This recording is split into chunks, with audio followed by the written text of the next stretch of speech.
Alright, we say mo bibiara kwa bande we abre from Kastle 90.3 FM. And Thursday, the 19th day of June 2025. We abre atina sa yebezin komo afa o my konkro Ghana ho memma no ho do dwumezi na we abre ya sani ye hia wodui yebezi nkomo afa o my konkro Ghana ho. Indeed, this is your biggest platform, the biggest conversation, the biggest political and current affair program in the whole Central and Western regions. And the first then be Informa production team headed by Mr. Bernard Go, Osman FKK Black Kusinsu Etwena Tum on Facebook, then also on YouTube. And we are bringing streaming live on Facebook and after YouTube, Kastle 90.3 FM. Like the page, share. Now leave your comments. Yan can yan far more. The various platforms I did you text message and if you WhatsApp messaging so or you're active in the area bring for 0244743143 0244743143 area bring business kwame na esuman kanwe for message in bra na yenyina yenzi in common na and over 60 MPs and was Tom Oye, the former vice president, Dr. Mamdu Baumia, in office to support his bid for 2028 election. The Masuna, the former education minister, Dr. Yao Osei Edutum, when declaring intention that Opedo lead the NPP parties in terms of the flag bearer race, you know, another flag bearership, you know, Obeye, the next president of the republic. Now, the general secretary of the NPP, Ora Justin Kodia Frimpon, or the act together, the decision Okodo, another the next decision is not in a way to skew. Yeah, the flag bearership race, you know, Oboko one another Nimpakro Nafa. And it is unfolding. You good in Komoto so Aruno, Guda Oba Kodo, na Yashe, the outcome of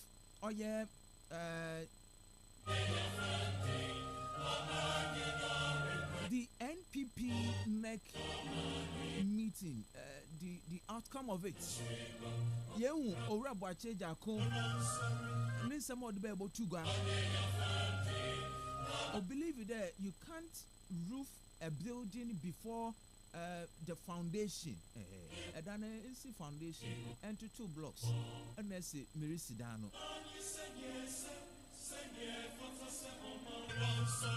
It's a good year is in Komoko. Yesterday and Yanisa Baka, Dr. Stephen Amwa, Stika, na in Komo, Namaso Yani, I a prof, busy in Komo, Ewadame in Semi home. But in Kofobebre will believe that the flag bearership race, another election will be before the other executive elections, though. Oyepa Obobwa to stabilize the party. Is that the case? Will it stabilize the party? Na yenye Ora Ken Oforata, the former finance minister, or the special prosecutor court, the special prosecutor on tum na on declared wanted. I hope you remember that case. And the court ebua also bua Ken special prosecutor botum were declared wanted. Now, His Excellency the President, this conversation, this is the, I think the 3rd time at this conversation, or San Abebio, the election of MMDCs. The election of MMDCs. In that His Excellency, only MMDCs are who needs in Komo, Wabra call the orientation. Now, in Semibia Ozituga, one is the declaration of assets. There one declare one asset. Another one, the election of MMDCs are also do pide. After this MMDCs are our office, the next MMDCs when they coming into office will be an election. the district level or the various assemblies we both vote obi a ye pen as MMDC another obi a ye pen DCE MCE na we bebedi ye nenyim on your political appointment bio and maybe nusun also say ye. I know that when MPP waba abenum there was a referendum another there was conversations as to that the MMDCs yantu one aba. Now abana yaroto no will it be in or on party colors another what so the NDC wanna stand in here yantu without party colors the MPP stand was yantu with party colors on normal the process the NDC boycotted the process and the president or re-echo the call for the election of MMDCs will it be possible at this time? Now, obey on party lines or on your party line. And you find an oboko. And see, yeah, ma obekwesi. What's what you or do on the MMDCs should be appointed by the president or the government of the day. Another election. The various districts to them ye assembly members and anka ye to assembly members one aba and MMDC so one awarding for position to the president and MPs and anka also one ballot paper then chen ye to assembly members ya na ya to obi ye pede oye MMDC another obi ye pede obey aban crash paying the district no and I told no do abana. Will I open up for oil development in the local level, Anna? So some of the local governance experts believe that yes, it will open up for oil development at the local level.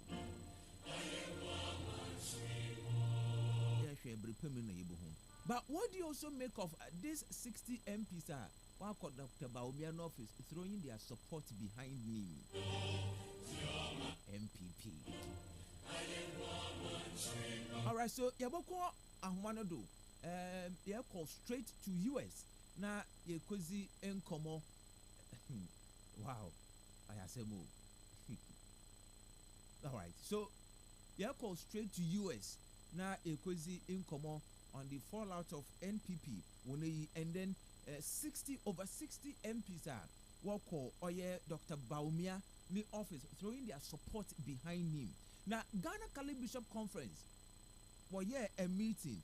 Now also was the communique Zibay and somebody be on the election of MMDCs, the LGBTQI plus Ghana Family Value Bill, and then in Sembebri the main in Semnomo. Going forward in the Maba na a busy no income, but young go straight.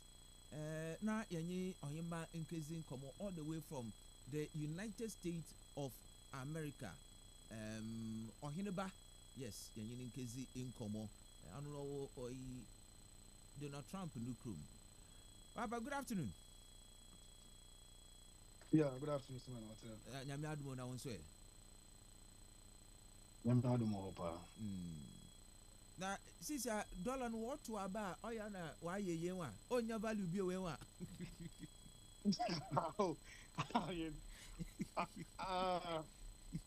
that's I'm sure I'm saying one we take Kastle. Yeah, a Ghana foreign exchange market in the day by 40 or Costrano Abafum there are a number of reasons why to me Sydney appreciate to some point either for the within this week last weekend but this week I started or depreciating kaka I mean but the reasons are maybe some of them here in Ghana. Number one, I mean beginning of the year now a lot of reserves of about $8 billion reserves and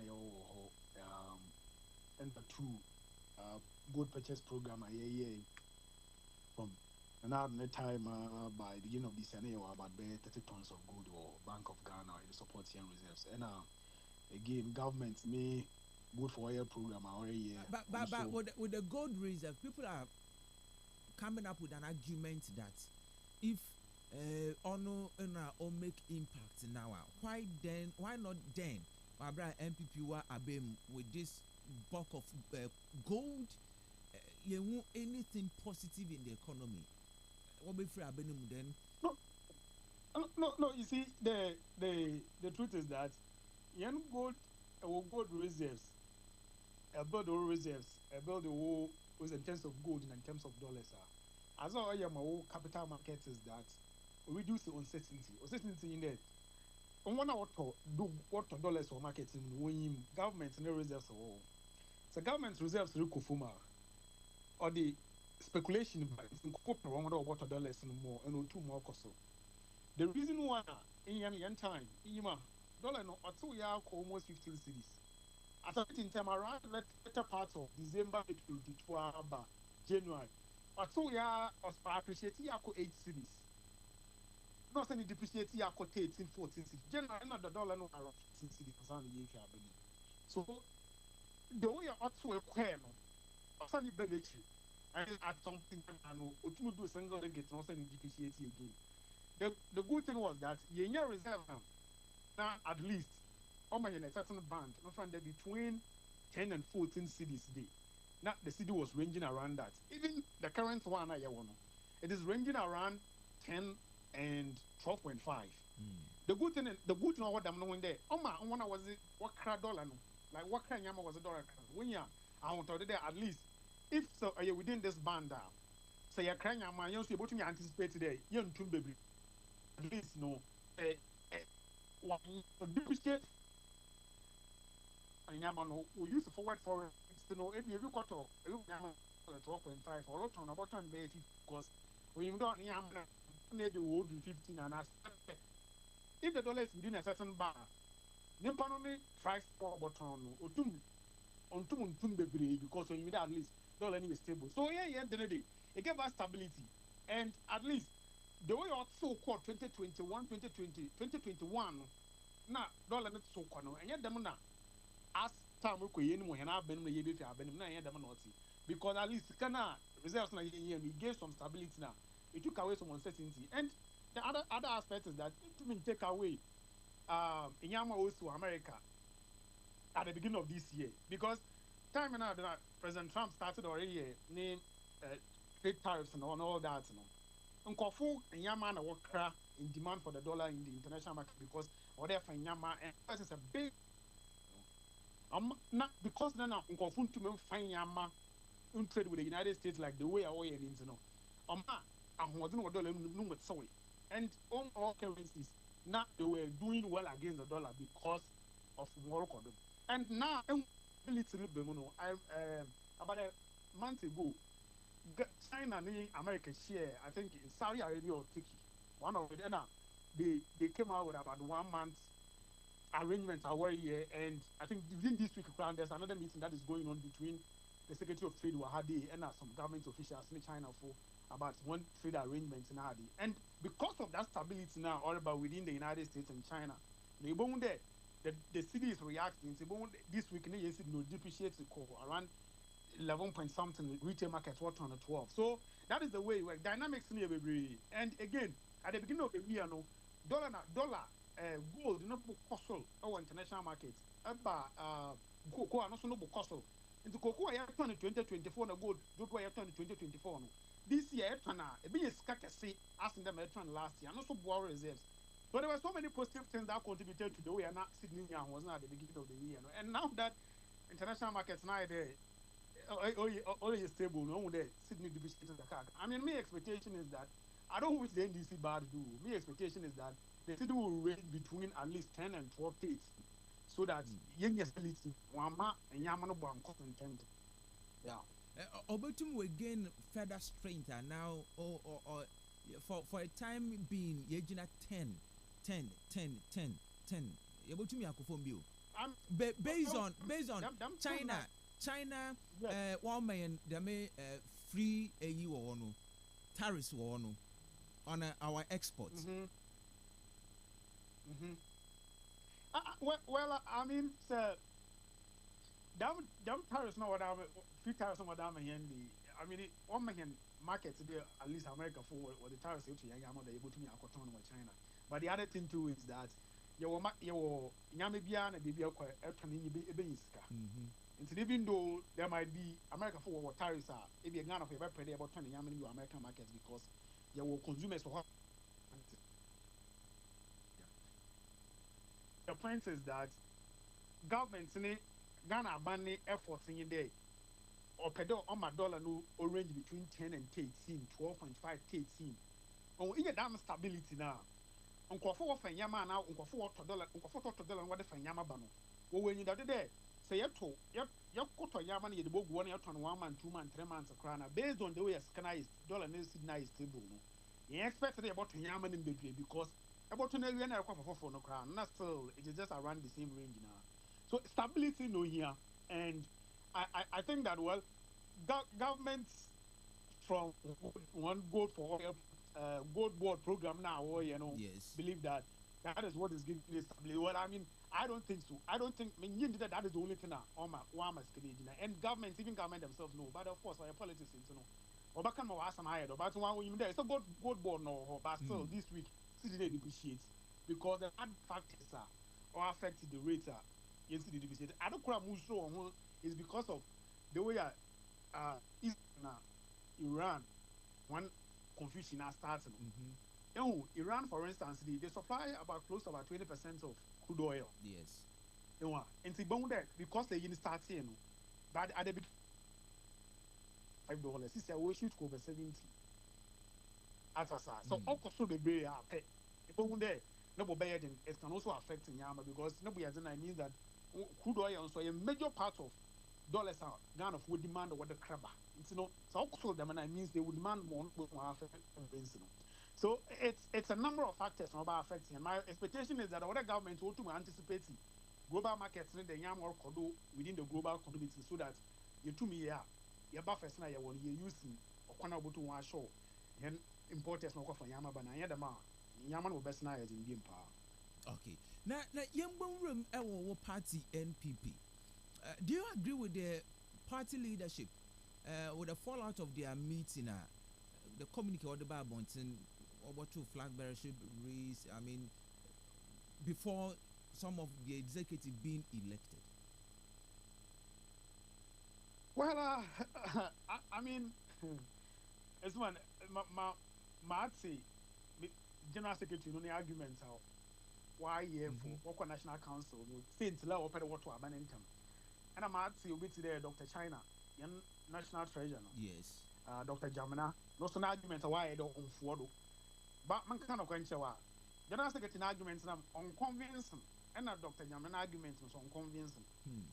The reason is that your party today, the way of presidential elections, presidential aspirants, and what starts one campaign. Most of the issues not very nice because of the presidential elections and aspirants, one case or continue. So yet to a party need to be concentrated on the elections. But you're about to have 31st January. It's the damn time you are concentrated 31st January. It's almost 6 months. Into be around Kasana. So we back Kasa. Yes. So for me, that is not the reason why they are to have an income. I can't mention I'm not convinced that Nkofubeka BB and no matter what, you buy election or party, no one could say the general Nkofubeka sa way. Oh, the parts out there, parts and pay for washing out. Who makes sure they what to hold the day campaign and Kayet today 2024 because 2024 campaign, to be honest with you, Prime Minister Kastle 90.3 and Kastle according by the MDs for one campaign after and Prime Minister. And see, say, Obi win the primaries in the no expectation in there, a fun bob one. And since a fun bob that say, June to that banner to the boat to win it, or there, I shall say, Ama, isn't creamy we are. And you are far from a Castle one more born in your campaign. NPP for national elections now, 1 year now. And I think that I think you don't blame people who are going to Hawaii. So for me, I can't because the campaign all coordinates, yanto abanen tama. For me, unconvincing. And another part is that was a young party presidential candidates, young presidential candidates in Tama, at least a national President Mahama KBB, young presidential candidates who go to account. For me, that one too unconvincing because even though young parliamentary candidates, young MPs will start one, but I the MP before said what's now one or two Abama. Say Eba Ghana politics, I do call you major umpire economy. Aqua parliaments are MPP and could say former finance minister Dr. Amun Anthem or parliament. The deputies too, sticker and the other woman no. Yes. Deputies too or parliament. Could you on okay economics or parliament? Eba you need aid or economics or parliament. Dr. Mahama or parliament. Ebenezer Dr. Duchum or parliament. Even in the area of health, Dr. Free or health, even though Koboy he's still in the media. And so, about tomorrow, there are legal, constitutional legal issues for your markings. Over to so, for me, when it comes to the major issue now, or deciding or influence debates, Ghana now in politics now, I think that any members of parliament need to go so, but we have rich experience. Woman, people with knowledge over to debate. So for me, I can't to abandon them because young presidential candidates go to account and somehow obviously from the president's side. It doesn't convince me. And Dr. Jamna's only argument to make is that say, Bama yan to abandon them. Yesterday, I put a extra in Pododo or to abandon. Into the say, I bet them on your call and Kayako National. You bet what's the position you do so about to Abba. It's young China to abandon you. Near for Dabby in Pano. Mpana yapedi ya don't count. Be to the MMDCs, no so yapedi ya don't count. For my MMDCs, young for one count and sana. You don't count we are na yeto or form the new years ya koto. Look, see yapedi ya for my MMDCs kaya na bomb no one. You go to me ye. See yapedi ya let some of the positions in to their research officers, new communications or on the no stop and you by a prime minister. But for me, you're two young police station election of February 2022. You started around 25th to February to March 5th, 2022. And by January, no, I can buy 1 month no executives in one. Echo constituency executives and your 2 1 hour around 22nd April to 24th April 2022. And a regional executives in your 2 May 20th to May 22nd, 2022. And a national your 2 July 14th to July 16th, 2022. It's no say your pa say either you put to me elections no from police station from December all the way to around March, April, they are from police station to regional national AV. Because police station for December no work about 2 months in the way to do. Constituency no work about December to constituency next year January no work on 3 months no time also. To region February work about 3 months one time also. And if you have to national no be March or April. After July one be July na announce butum krano by July or June, July, August next year, September. You want to be out to a presidential and they are to offer constituency now. So for me, the reasons why what are they to abandon terminal? What one are they are for one convince and one are they are against the reasons now what them it doesn't convince me. But the thing is that National Council is the second highest decision making of the party. You know, if they will make a decision now, I would be fall in line. So that is the way it is. But don't you think that this decision will bring more cracks in the party? Whereas I end the year say about over 50 MPs will throw one support behind Dr. Baumia.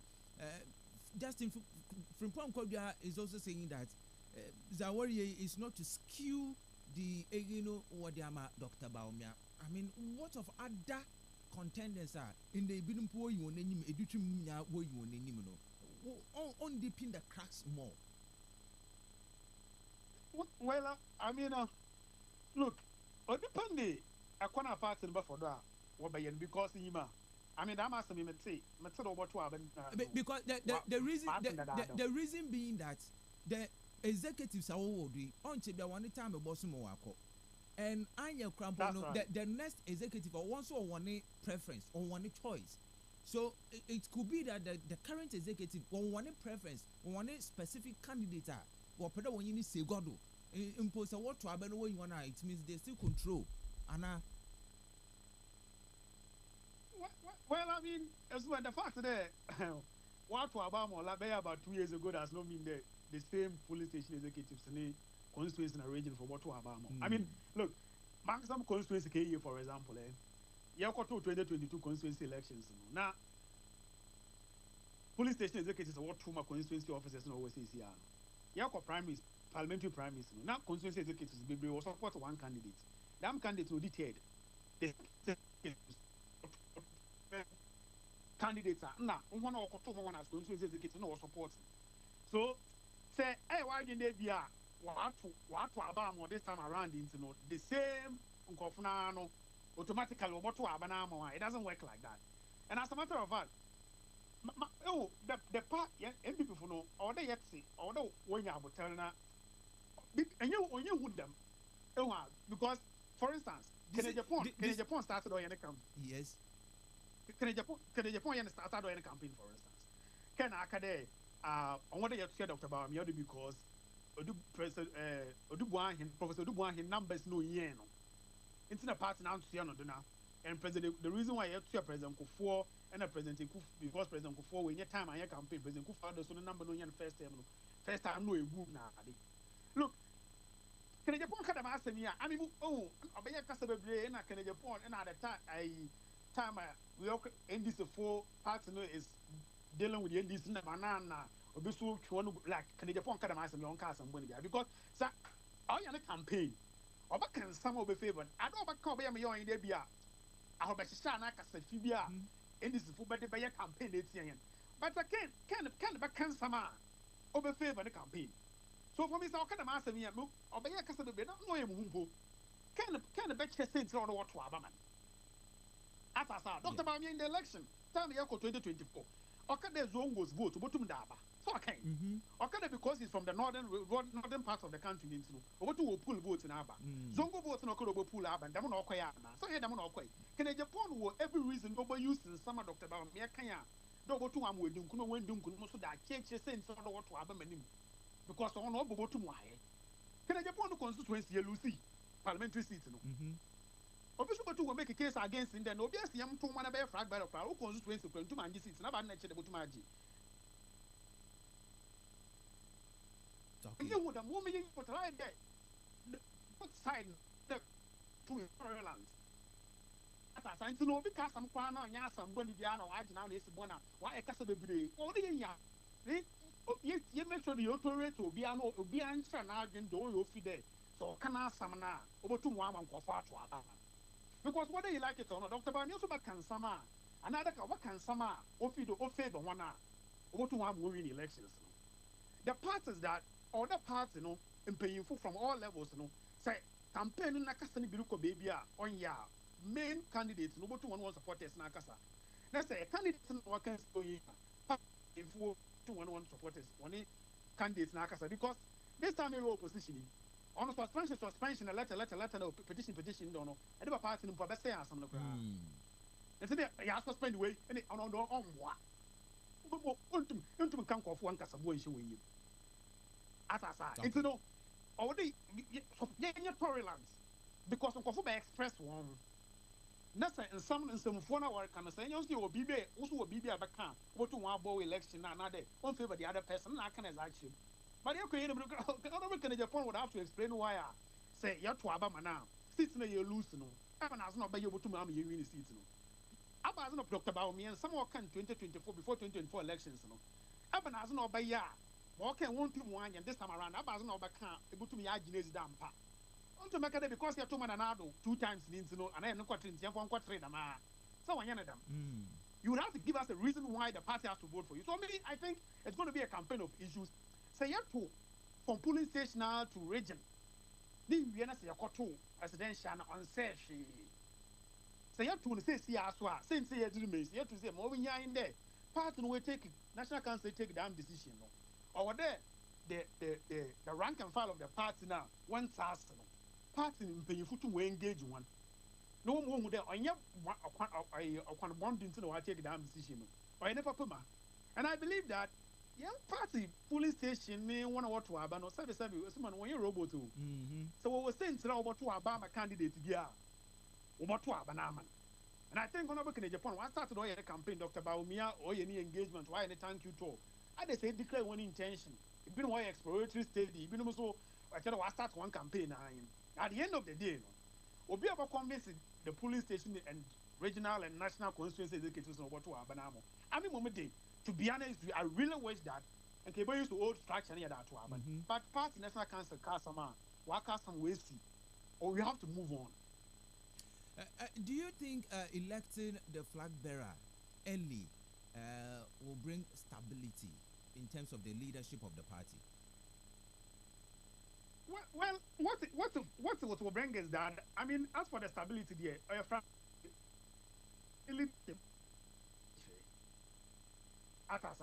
because no matter what campaign you boko dia, and we been one kasaboko do, fine. But the truth is that I don't cry or you're good in the yet to abandon tama. There will be enough time for reconciliation. Because last time, they are power in the time you have to abandon. Say, what campaign will constituency Lumina, the phone and some more. And so now you what's now from back 10 hours trying for 2 a.m. No, the certain issues. Issues in the old too much. It go on June. But 2026, the about 2020, 2 years today. Yeah, but now, let's say, January, open the money at least there will be enough time for reconciliation. And so, in summer, of a feature, but now I can. You have to in terms of often constituencies, so one or the woman in a to in terms. Me and parliamentary candidates now when you see it, maybe you see it, when you're near to a reconciliation of one campaign towards the next election. Okay. It's all right. Are you married? Okay. Now, there's another aspect of Ada. Yeah, about party now. More the party for pay for one shut down Kawasa. It's my political party or to the business. What shut down? Be any business not one branches. Or shut down offer. One to one manage business now. Obi a match the Kadama semi seriously about candidates. Recruitment here. One of two way Gina as parliamentary candidates. Sometimes we will serve as constituency officers, regional officers, other party, for instance. Obviously, the one about in Japan. Before some about contest were as new. Now, only now you know about contest too. Mrs. Asman, I think honorable for the worry. One of your assessments for as someone who would know. Obi and Kawai, why you never able to wage, honorable in Japan or a popular. And Yama why or Hono, so what needs now, even though we NDC, but able to be a win or a candidate recruitment. No, what we need. So I could be today honorable Dituma. I am now the notion honorable Dituma, Los Angeles, California. Yes. No wait, man, why? I'm not in the bay. What I say, you ministers are and another.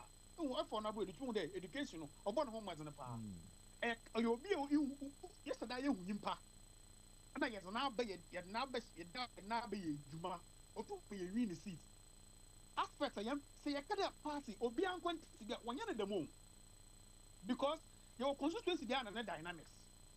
Constituency do a while, constituency chairman, Ebia of Hade, or the parliamentary candidate to offer the other side, of it must be Hade in the same constituency so that vote with how we have. Okay.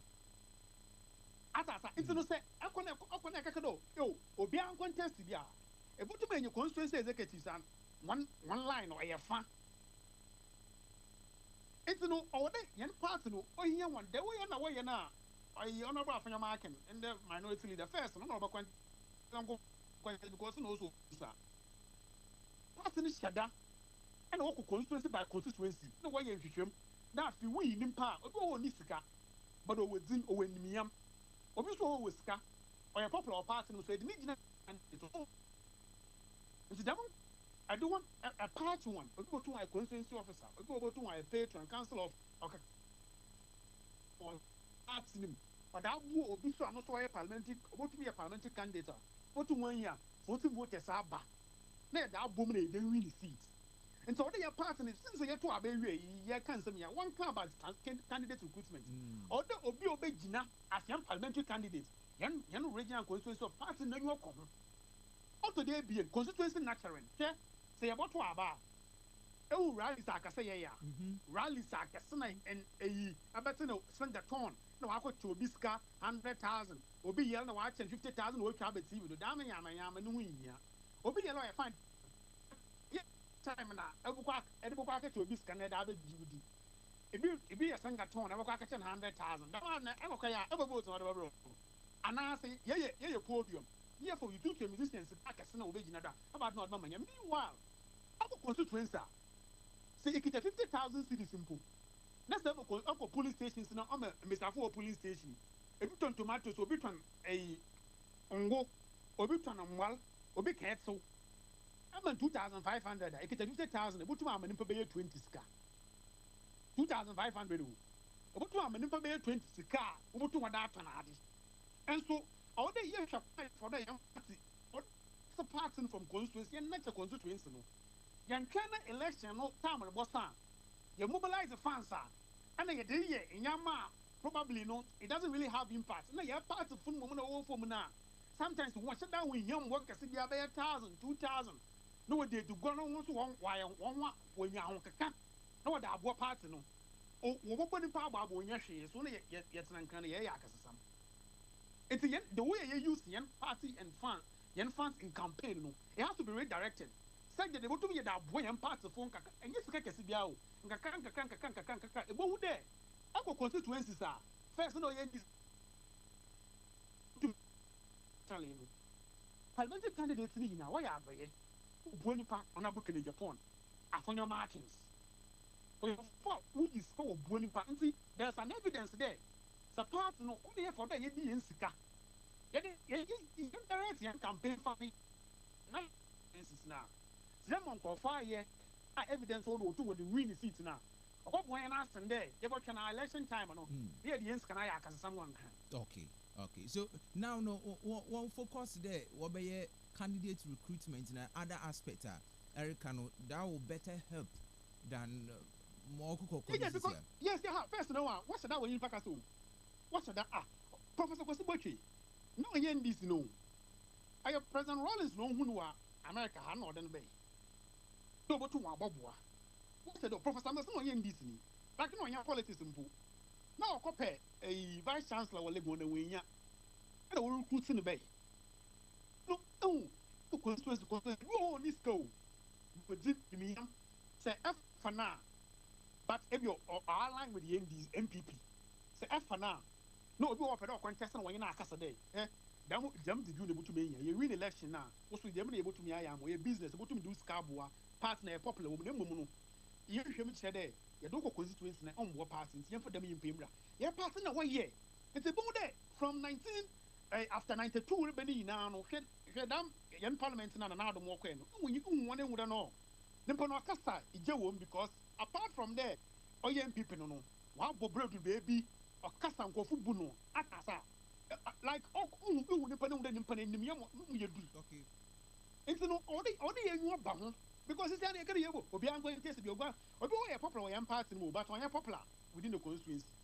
It's no best car that's a promise, but they'll go lose. Maybe now your casa, first in a year. It's not only a Tanya de Barna, a few parts to car, to cover parts of young more young as a young constituent, young police station to constituency for no. Sending the ends to cut all the other print teachers and posters and a ball shows now. You put them in the air rather a sack on for wood property. I'm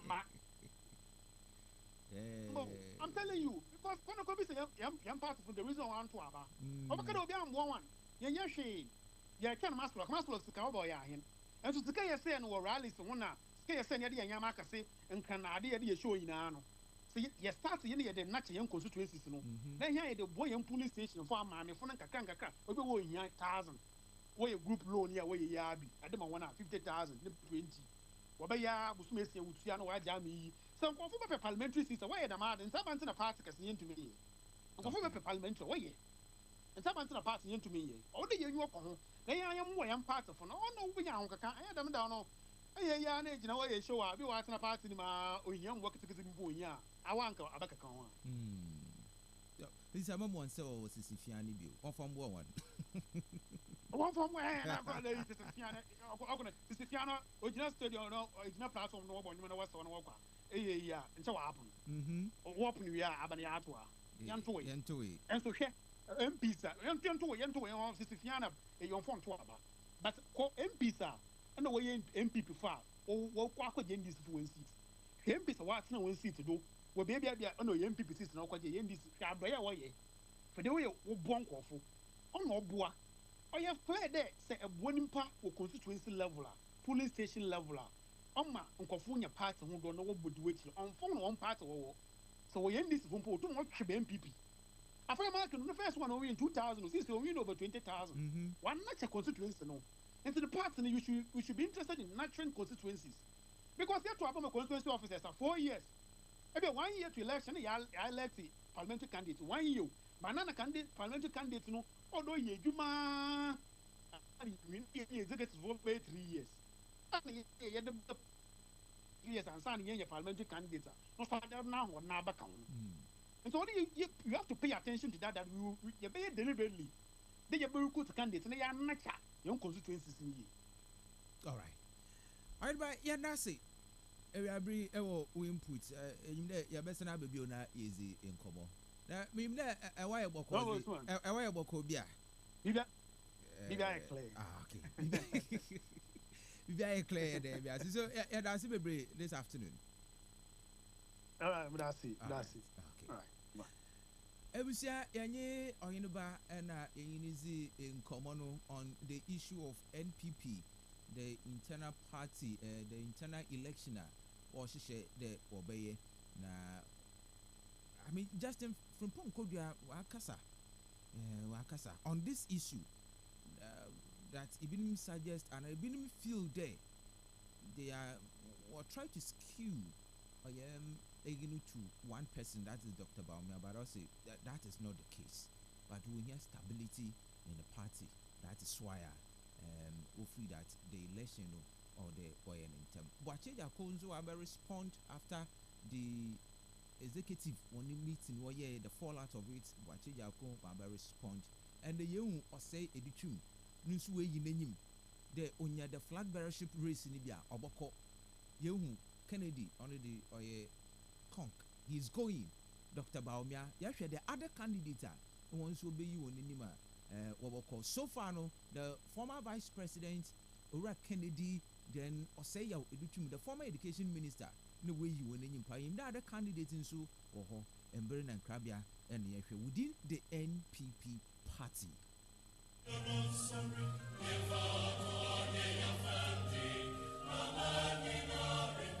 I bring my first then be informant Jumukua or say nas in Game Park Chop or say and the Oyaza you can win and a winning in outdoors papa.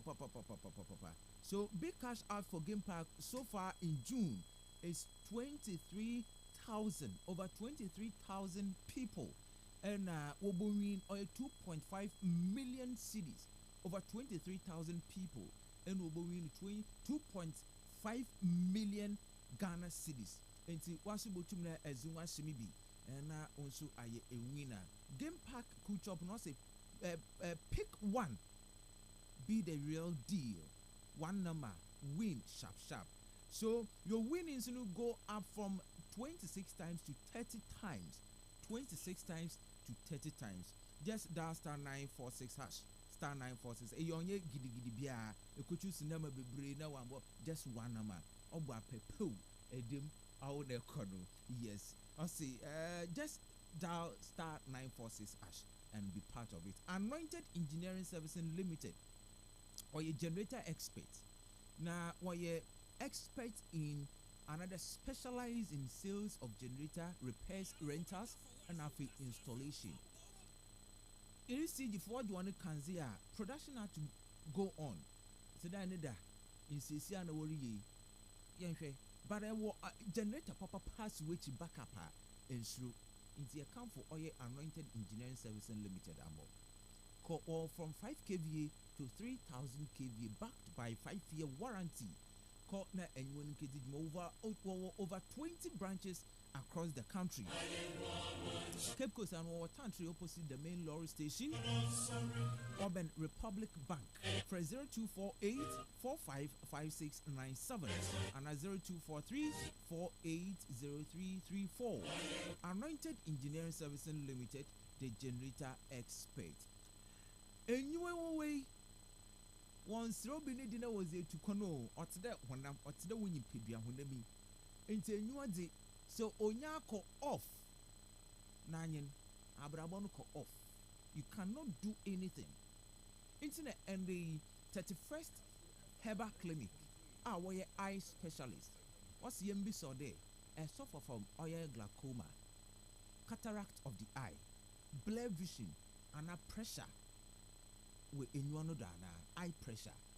We specialize in it and any other eye problem. 31st Herbal Clinic, our eye specialist. And they was Wabamo.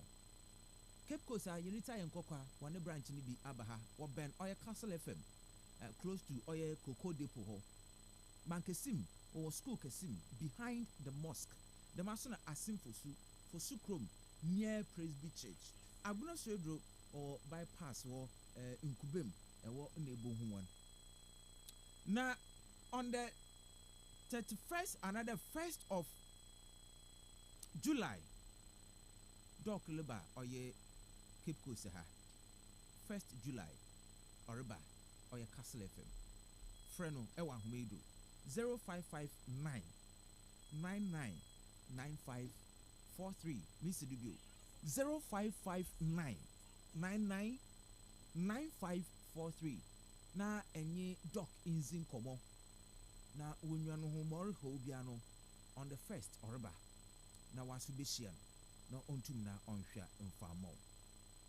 What's God is our healer. Hisense the main control the 2025 general campaign of Gudara Orokodu on it and they phone fetchim ewo Hisense one showroom across the 16 regions.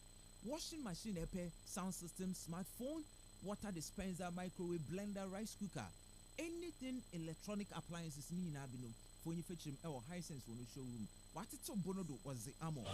One kuni ejumoko ekoton as one of 5 years manufacturer defect warranty. Enyano bibia. A bonus what it do Bankasim Waben Blue Hills Restaurant or Antiku Adamaso and Pacific Fleet Station when you need in Fenim. For a Hisense Ewa made 0302 550000 0302 550000. Hisense everyday prices for everyday people.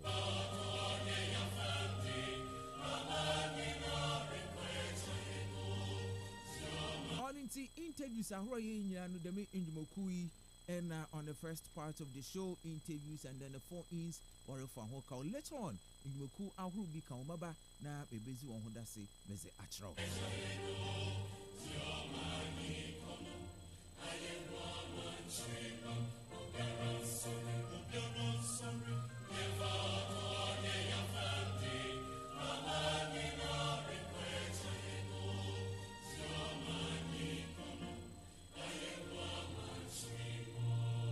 But the question I may be sir, Major Wadwin chair ewo ho on you there. Do you also agree that MMDC is to one another?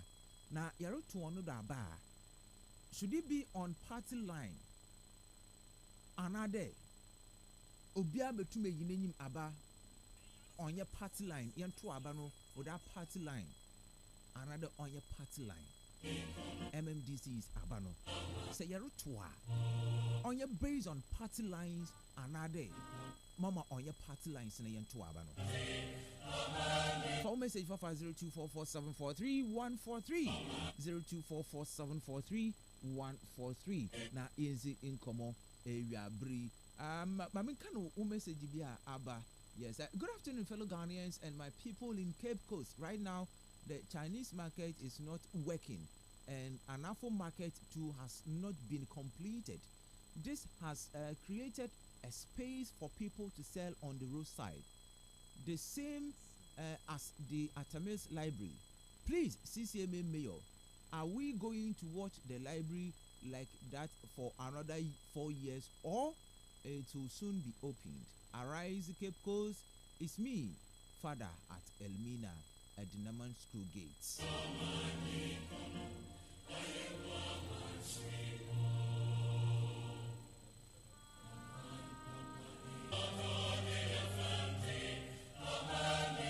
Once you message the number 0244743143 and we Yerokoto Aba on MMDCs Wanodra, should it be on party lines and on your open on your party lines?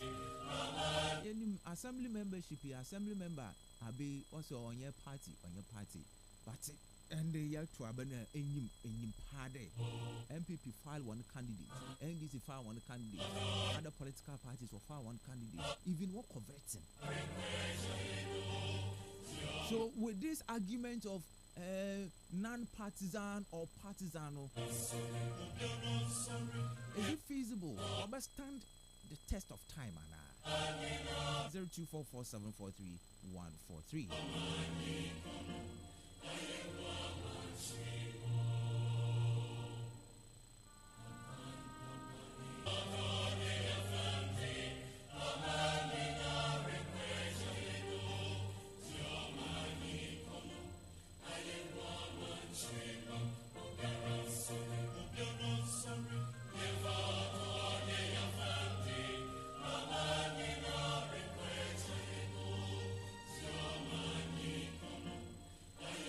So Yanko Humano Dona any Professor Stephen Moore Enkwezi Enkomo Ewo Humano Do on this same issue.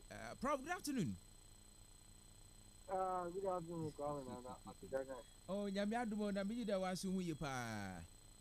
Yamiado, use it today. Usually, in fact, from Mahama, we so we are from Mahara show back. And to acquire mixed feeling. Why a mixed feeling? I am mixed feeling. So yeah.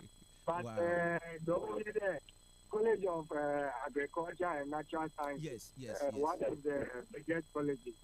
In fact, was one 10th anniversary. Yeah. The AMA uses the activities to record. Okay. I'm aware of the 10th anniversary now. Bring the minya baby, but I'm hoping that I will pass by. And I know. wow.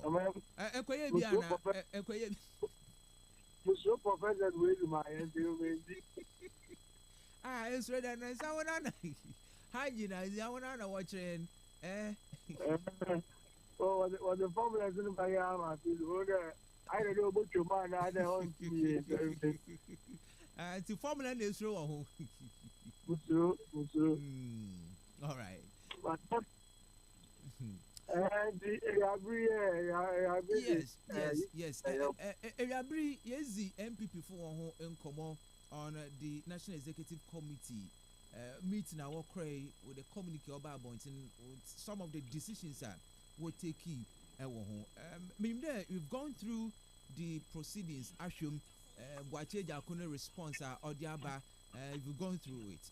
Your assessment on the outcome of the meeting and then decision I will take it.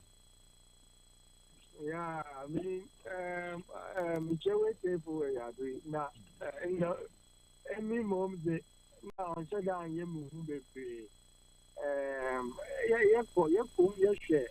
MPP party going for one for one leader over the years since 1992.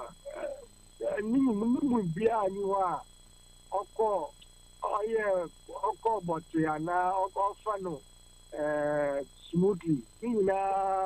There were always issues before they selected the leaders.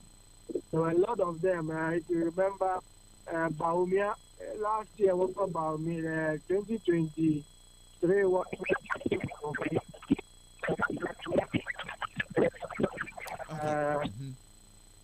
were a lot of issues and infighting and calm that even finally and is supposed to about me we not go to the baby na what they win into some about it is not the first time honestly you got history musa akobaka your question about 92 that was for Dubois in some of the Asana Yawa for Kufuor na Kwame Mpie in some of the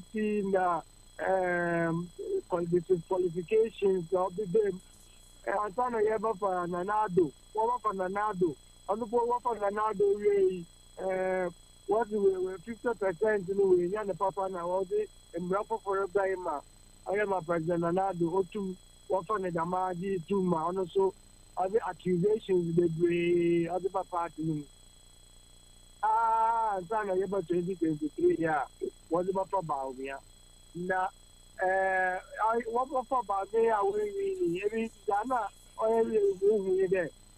After the elections, now, you couldn't give us that all kind of that's why you found me able to put you. Do you watch your plan there? Baumiana, what for the 1 year for again in 2028. So, of course, arguments in the there. Obi knew about one time away. Nanado, about 2 times, and one and the third time, we need Atamil. Also, Ibiton, but Mahama, so Ibiaton. Also, I have President Obolusi, Tawazia Babin. Indeed, the whole argument and the whole narrative has been that once beaten is not enough. You must go again. In the honor that may assure there, on national executives, what's no what dream the man terminal, no one for Kwabi do was about here on Aberdeen. In the American Boate Jacone, not the more sure with it. I mean, no, so that I hear me or hear me because Mojo home with the corner, be able to go on there. Or ya MVP penny for no white long there. Baumia, no one better what last 1 year 2028 election. Oh, so you feel that this outcome or a deliberate attempt by the leadership of the party? It is a very clear path. What now, 2023 elections here, Okodia. Then with the way this and telephone decided that Baumia 1 year record. And the Oyama what sorry that what about Baumia, what Alan Chairman say, what Kennedy Japan, should be MP Eugene. On the phone of black at you, or back at ya, what since MPP Lucy, or call radio station, Biawa, Crow, Kumasi, or born MPP in the UNHCR, there as I was here no 1 year. Now, all your who there, I had there. Elections you could MPP Lucy. Once now, one game, one shot there. Go far kick and go far kick, but once a down for you, or what back a BBR on top of the some BR. Oh, what are you waiting, Jane? Is the Ayaza, what would it be? Not the coiny MPP, 1 year party, 1 year from a party. Or your party, I want him a member, or you will corner, would you win elections? What does when you acquire, would you lose elections? What does when you make our party leaders? And I say a party pay you for when you have to pick and select leaders. And the processes of selections for flag bearership are very clear how you elect a flag bearer. It is it's one politics, it's one there. Bibi Rukodoa or touch him, I had a big watch of Ghana, why am I Bibi out touch him? Or don't in Tantam now name with there. Or you didn't know why to what you for. There was better what you did, no for quite was I as I was better was here. Now, could this decision be born out of the Professor Michael Quay's report, the committee report? On Untina, change be Abadama, because Justin Frimpon Kodia, we debunked the assertion that the decision is structured to skew the election to one person. So could it be a born out of the Michael Quay committee report? Ama dem changes ya bana. Michael Quay for the Michael Quay report the query for the Michael Quay report in 24 no what Michael Quay report in nine. Oh yeah, now that's the because some no kakra there. The man tell me about the Michael Quay report in but the most was about the Michael Quay report was about out. No be a can be no be a ship. Oh yeah, I got a wa for where bufu gizi onye for the Michael Quay some our can some be na ni na anye there I be more I there it's for the Michael Quay name some na I be more in for the Michael Quay very important of Oyiba yes in Jen na be most why there so that report was about out now honestly Chiane Chia a kuna was about Bantu what do I want to my atomic media so what to kind of at me no master was about out Monko Bia when the party in that today election I acquired them that do with our say you know call forward to corruption not them no but yeah about me what about me for can do radio do in some I know I am a part of the Lucy.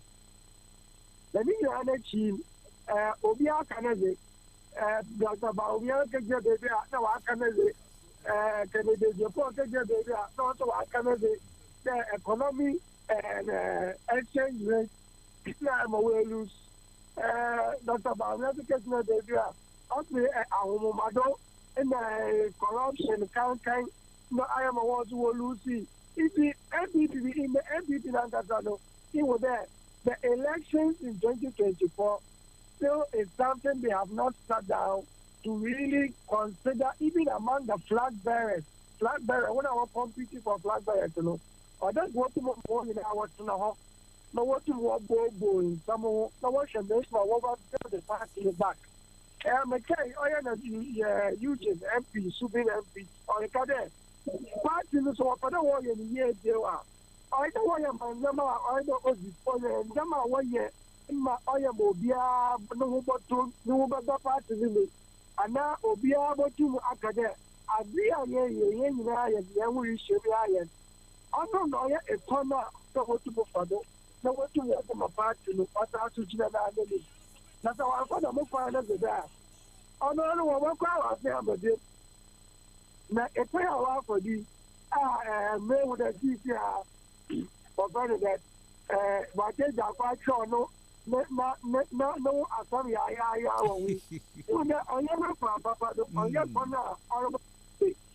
because never go out to that. Canadian Japan, no, sorry, or not the item for the party, was also our first was about the actual walk of this. No, what is a walk of you? No one's done so bad. I want to party night to work for flag bearer. Ain't you shy dog? To work for flag bearer, ain't you shy dog? Or don't work for polling station. What elect polling station executives?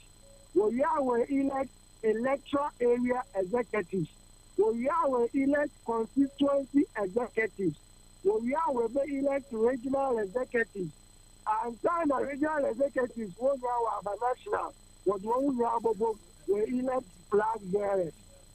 One is to say, or the one I want to do only me. Let's say, in Penyuka, no, cadet. You have a flag bearer ending of January. Before about a flag bearer, you know, you have a flag bearer ending of January. I don't know, what that is, I don't want to one in Milano. Every opinion for the Washington was also about that, and sound for one election, one flag bearer. And I want to say, if the questions about that go always be, I am very, very serious and important questions that I don't think you what to walk back, what a year and work a day. Yeah, as some I am no quite na yɛde no ho timeline na yɛde ba na sɛ wɔnyi timeline na wɔde ba da ɔno de nokwan naa nye dɛ bawumia ɔne hyɛ obiara no pɔn. On the various leadership of the party from polling station adi Justin Frimpong Kodwo will raise an argument that since 1992 up to 2000 at every election from the national through to the polling station about 70 or sometimes 80% of the leadership will maintain one. And this is what shall I see through on Yashi? And the quality, in fact, is the truth. Look, also the choir or the also the choir. They are usually executives now or offended, polling stations, you know. They, for most of the time, different people, a culture from 92, one will be who now the number of the ship, another will be waka for will be waka for Kano, waka for the head of the superman. And now the one idea is what Jamie. If you a question, Mama, as well by a hurricane, that's hurricane. I know what because the executives of branches, what I didn't have done, so it's so Prof, if that is the case, I'm not sure that. What kind of because 80% one hour good one year. See what collections will lose so 2024 MPP lose. And the Nkwafu when there will be new people when you are there, they want to take up leadership at that time. And you need to be used to them in there. They be at the man or they are 2024 election. MPP losing. And there will be new crop of people who say that no. Yes, you have to if you move to university in Bofamba or Makade, you have to have your consistency, you have party politics, you have to join the branches. Once you have executives, you have executives or branches. Don't have opportunity for people to do that. But man, 80% now they are people on work on them 80% work for 2 hours. And don't go to one another. And the assistant brand in him where the most back there, you have to have a baby. Man call for opportunity. But before my young people are about party, I don't want too much on one crime. So what to look at that? What to my start to a baby? What to my start to a polling station? Now I do my region, national. Now about more than 60 MPs will throw on support behind Dr. Bawumia. Is it obvious? No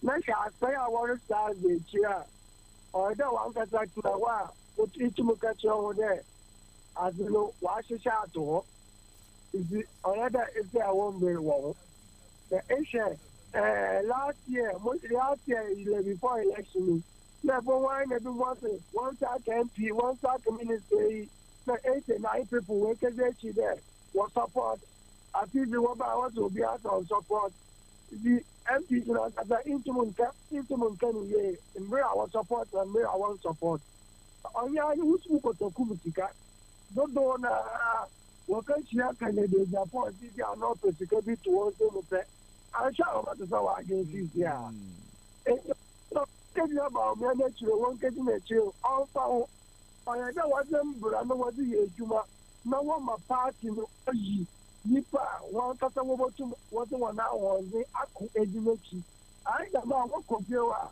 obi mu bàbá àbàkà bíi ẹmu dẹ eyi ìyẹn yẹn na yẹ ti sẹ dàmú mbẹ tó wọn mọ wọn bí yẹ dàmú adi nti ọdẹ wọn tún wọn yẹ wọn di nkura náà do ọdẹ azaya ọyẹ mu hu nye dẹ politics mbẹ dà họ nso mbẹ biara wọn pẹ obi esi wọn n'enyim a mbẹ no wọn tu ugu. Na wasa so why you be before no I no we to we to but the party is anyway there.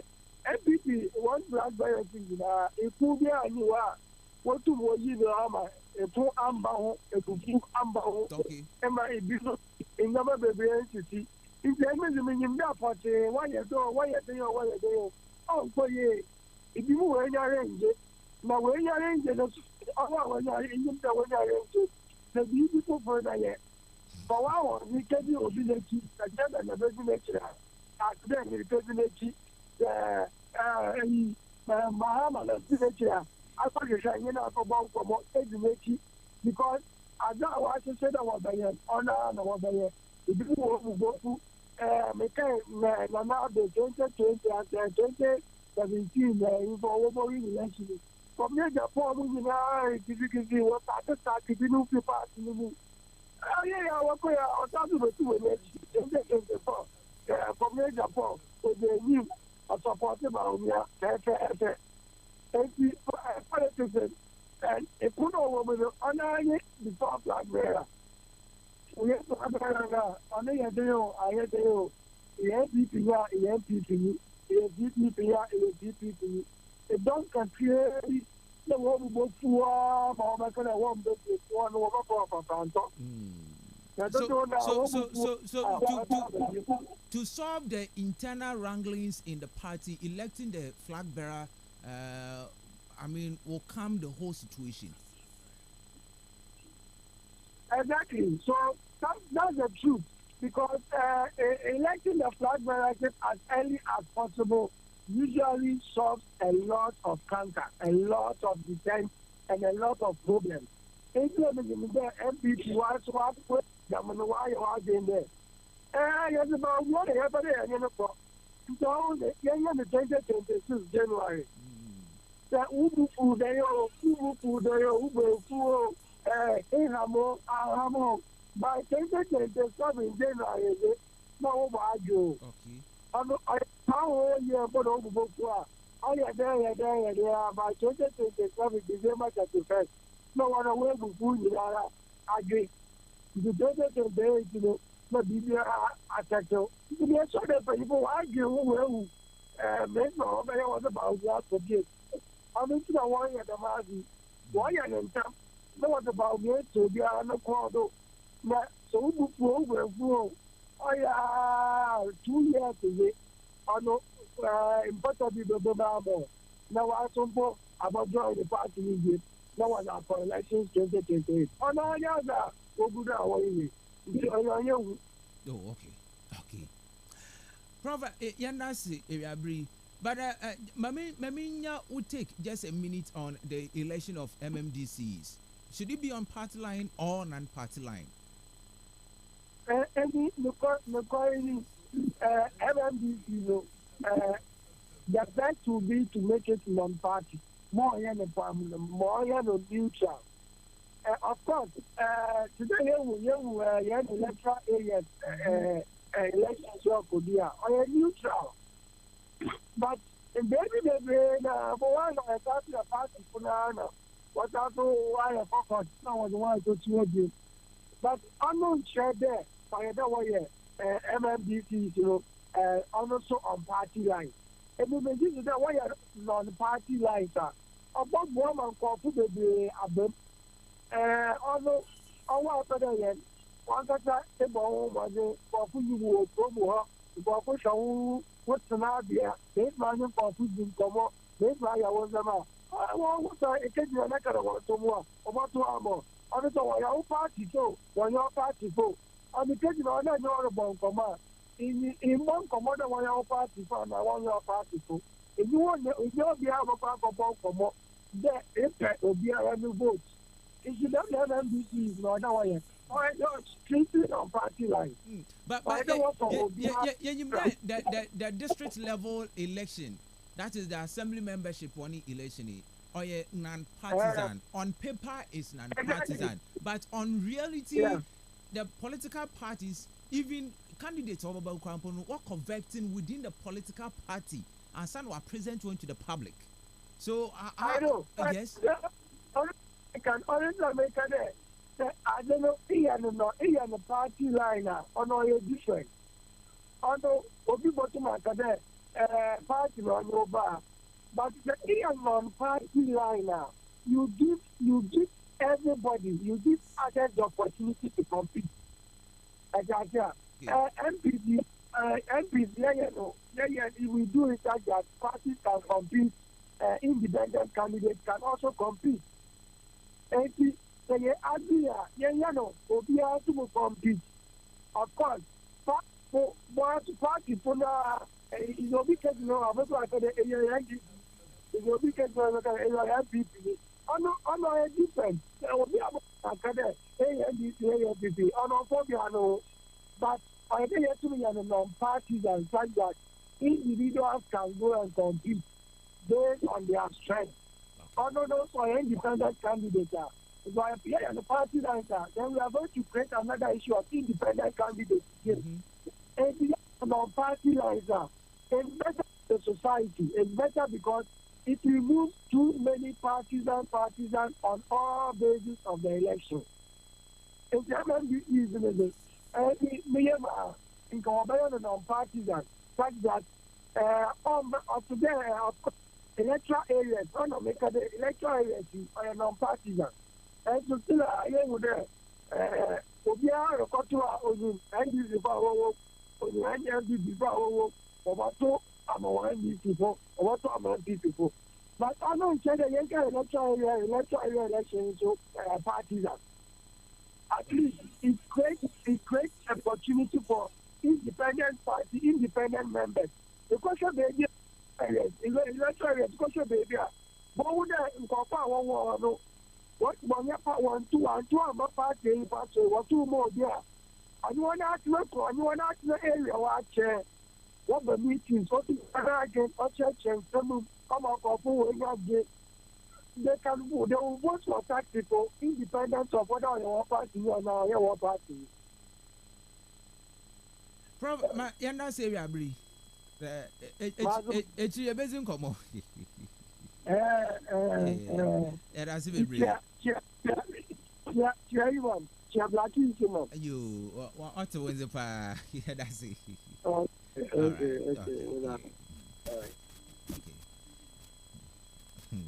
Okay. Ebusia yanyi oye Prof Steve Moore from University of Cape Coast and Unikezi in Komono. Yeah, go mama. I Kastle 90.3 FM. For messages in the 0244743143 0244743143 Nana Atakra Asante Watinasi Ochechenyi in the Wadi Dimide Damaso na Eja Sam Nso Watinasi Nso okay Nso Wadi ye busy in Komo Ewa Nana I never born you when I dare say we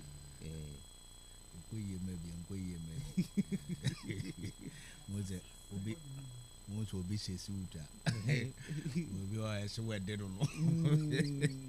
You'll be Shesu to be an equay man. Oh, Dama, to the midi, may shall no counsel and quay. I go back to Shansham. And this is a use when you are quite. Oh,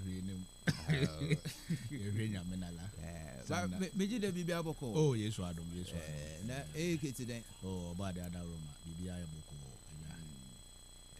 Now, what you in the air to talk a crank a crana. Bibia Boko, Cromoye. Yes, I say, you will easily come off and the abbey. In Puntua, more, any no more.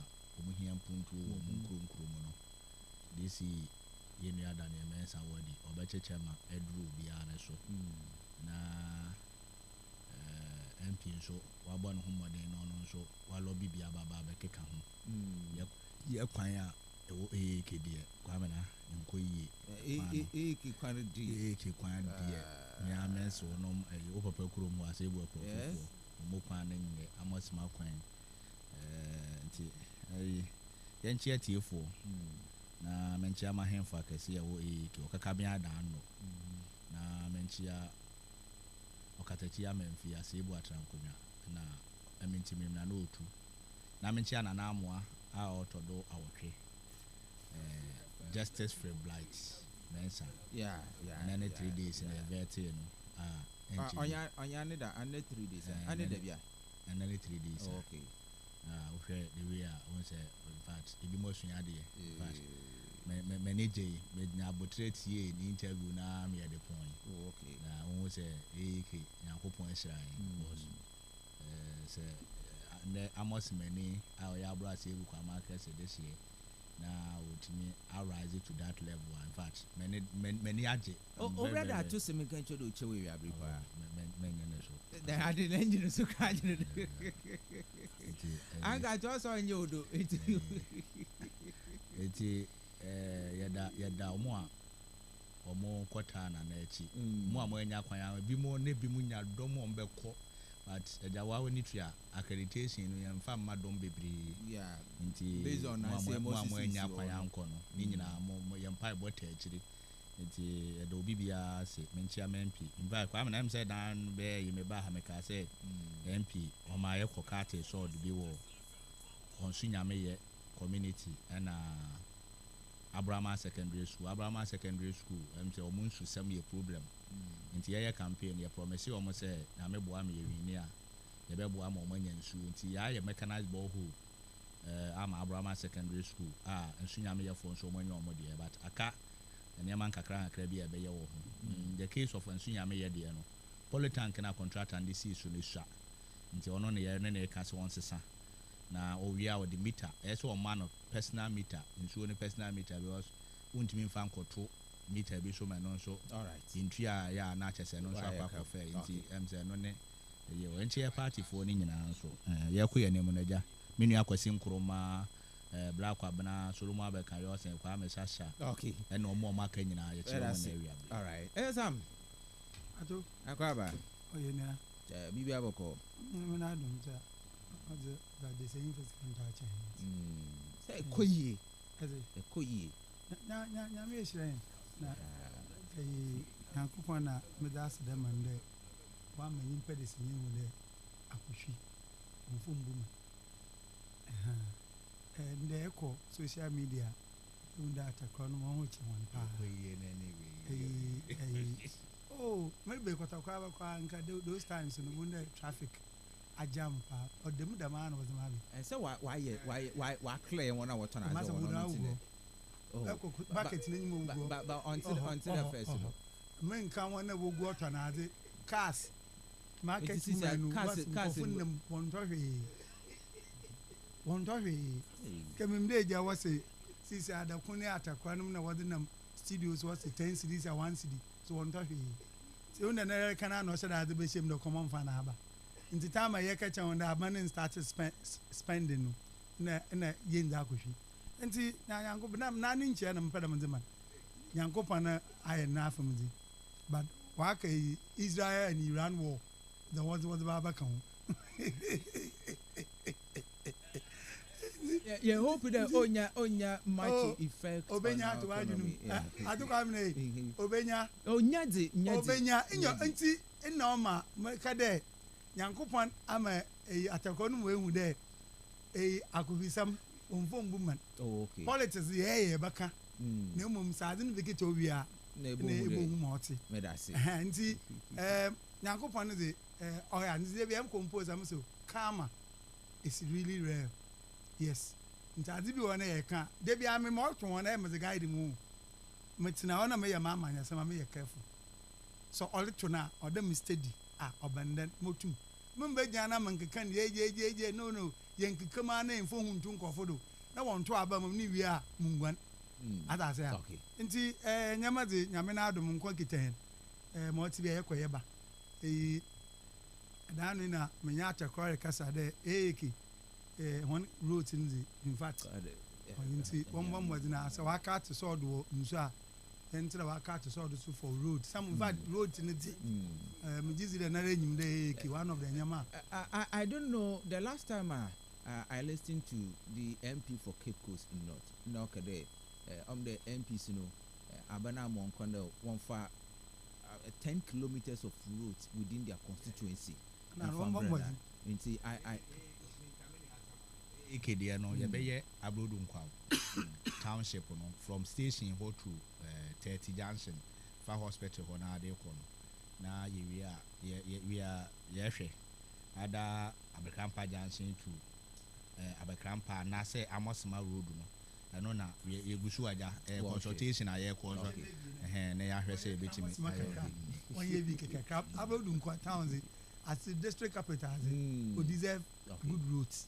I know they are other be American, but at time there can't be no feed a Kasara.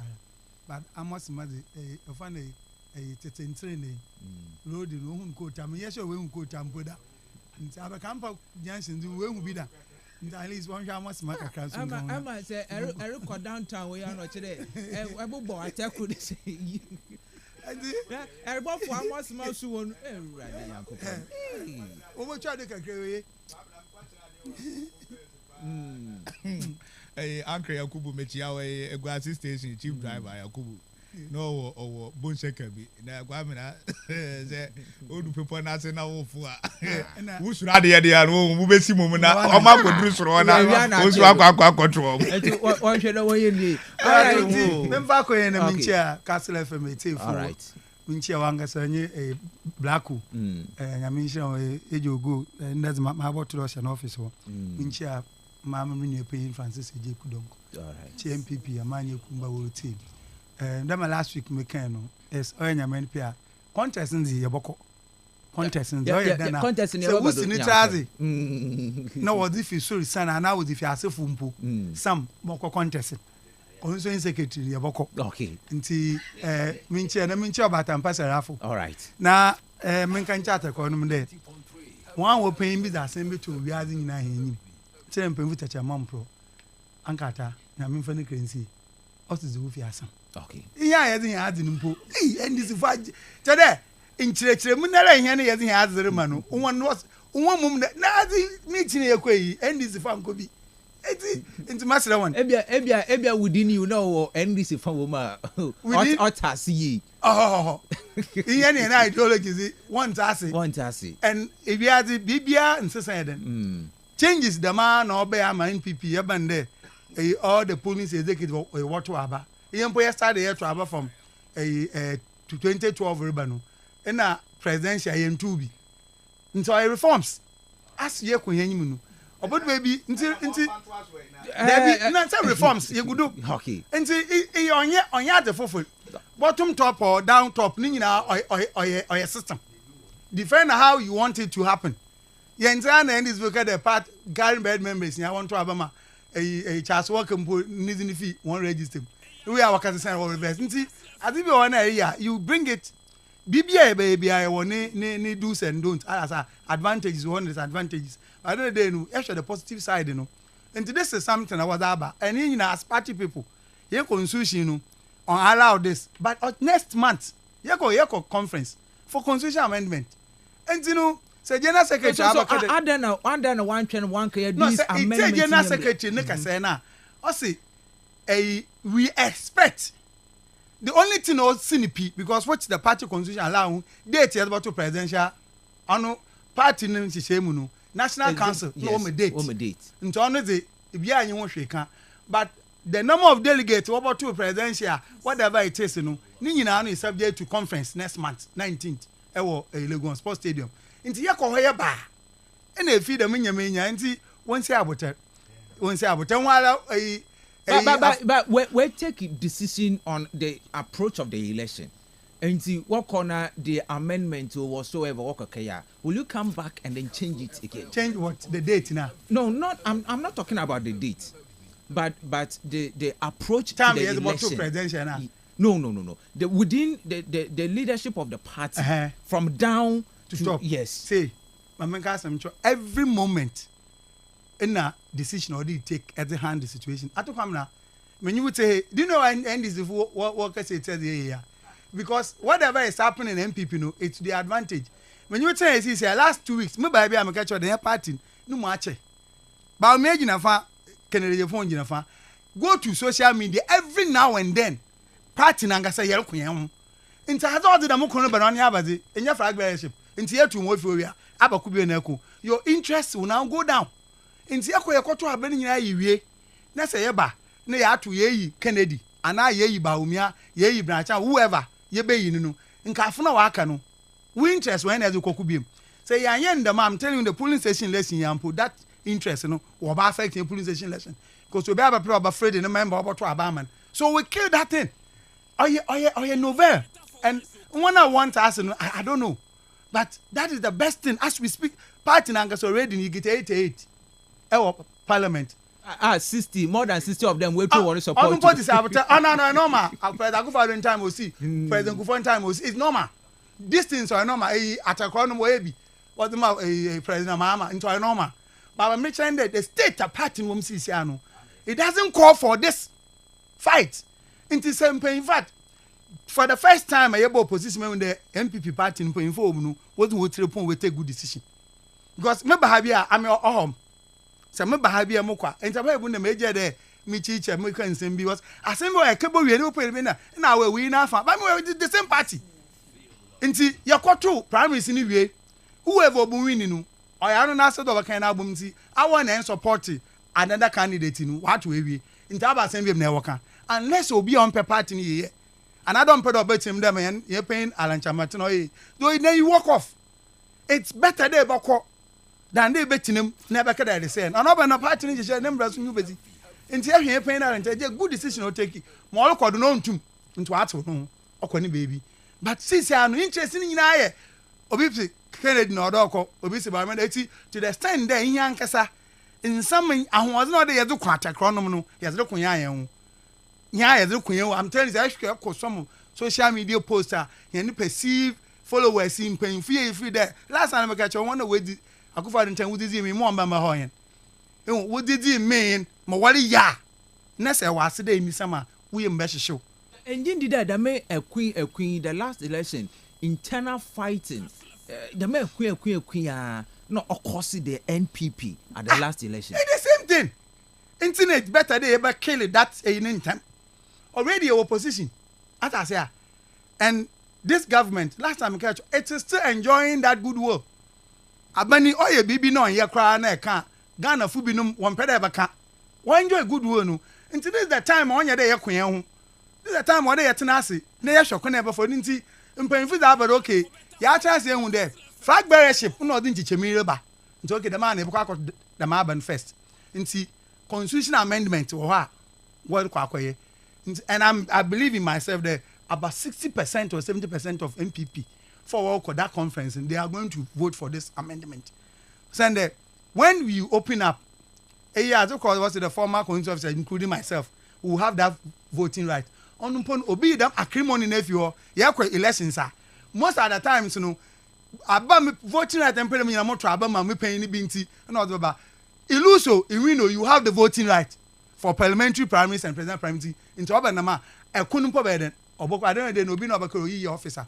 But all they take the important decision of the party na mkahunzi ehonye den nti mpa mo bonye den nyame yen na adom na makakre yen dio to July na enhwe baby a conference nzi this amendment ni abeden odboko ekesi odisi wie na say conference wo ko ba conference the highest decision making body of the party wo kwa na wo kaji tumba yenye hweka until the next conference I will be them propose aboko the nsesa bibi and as I am there, you know, them super delegate in so.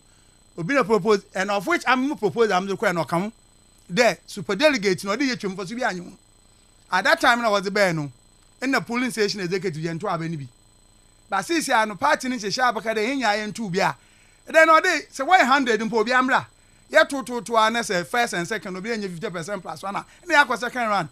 I don't know, police inform for smoke to come out of the car. I don't say one see the car no be abinya, or but BB. Never carry a costondo, Nanny Packet Kraby, Waka just getting now boom boom boom weddy. Nina con on my Ghana for travel, you know. Because super delegate, you could see people taking pickups. You are benim. Yako COVID Abama, who chill by your catcher Ghana for the in your man yet. Nessa, Yako election keke, Nessa, Sikaka sort of flyer. What are you trying to tell them? Or you insult to them? Into this are some of the things into super delegate into conference here kono anu poda na obi about yes super delegate obi about the yentwom yeah you shouldn't be yeah you per 1,000 you about 5 man be next ma file for presidential NB because ma so na party match yeah kwa 1,000 here baba form party funu wo form delegate what we first and second yenye bia obenye 50% plus 1 e bokwa second round nka funu ya control support mo bi na nkwa second nki yiko onu mom tase wom because obande edane into electoral college in one boom na channel NDC for the president ma nya tete Ghana na odimo biara you can imagine as a one does the man tete Ghana odimo na TNT na tete whatever it is na parties get them delegating obi anka the discuss yes g for numusu TNT but na me tell say NDC delegate one does the man na tete Ghana kabom do is kind or is ka say but obi anya tete Ghana which wunni amegina ogina won chen no oh wo man tete Ghana ko tam anampo bu na oy dem oy rough onyeske bia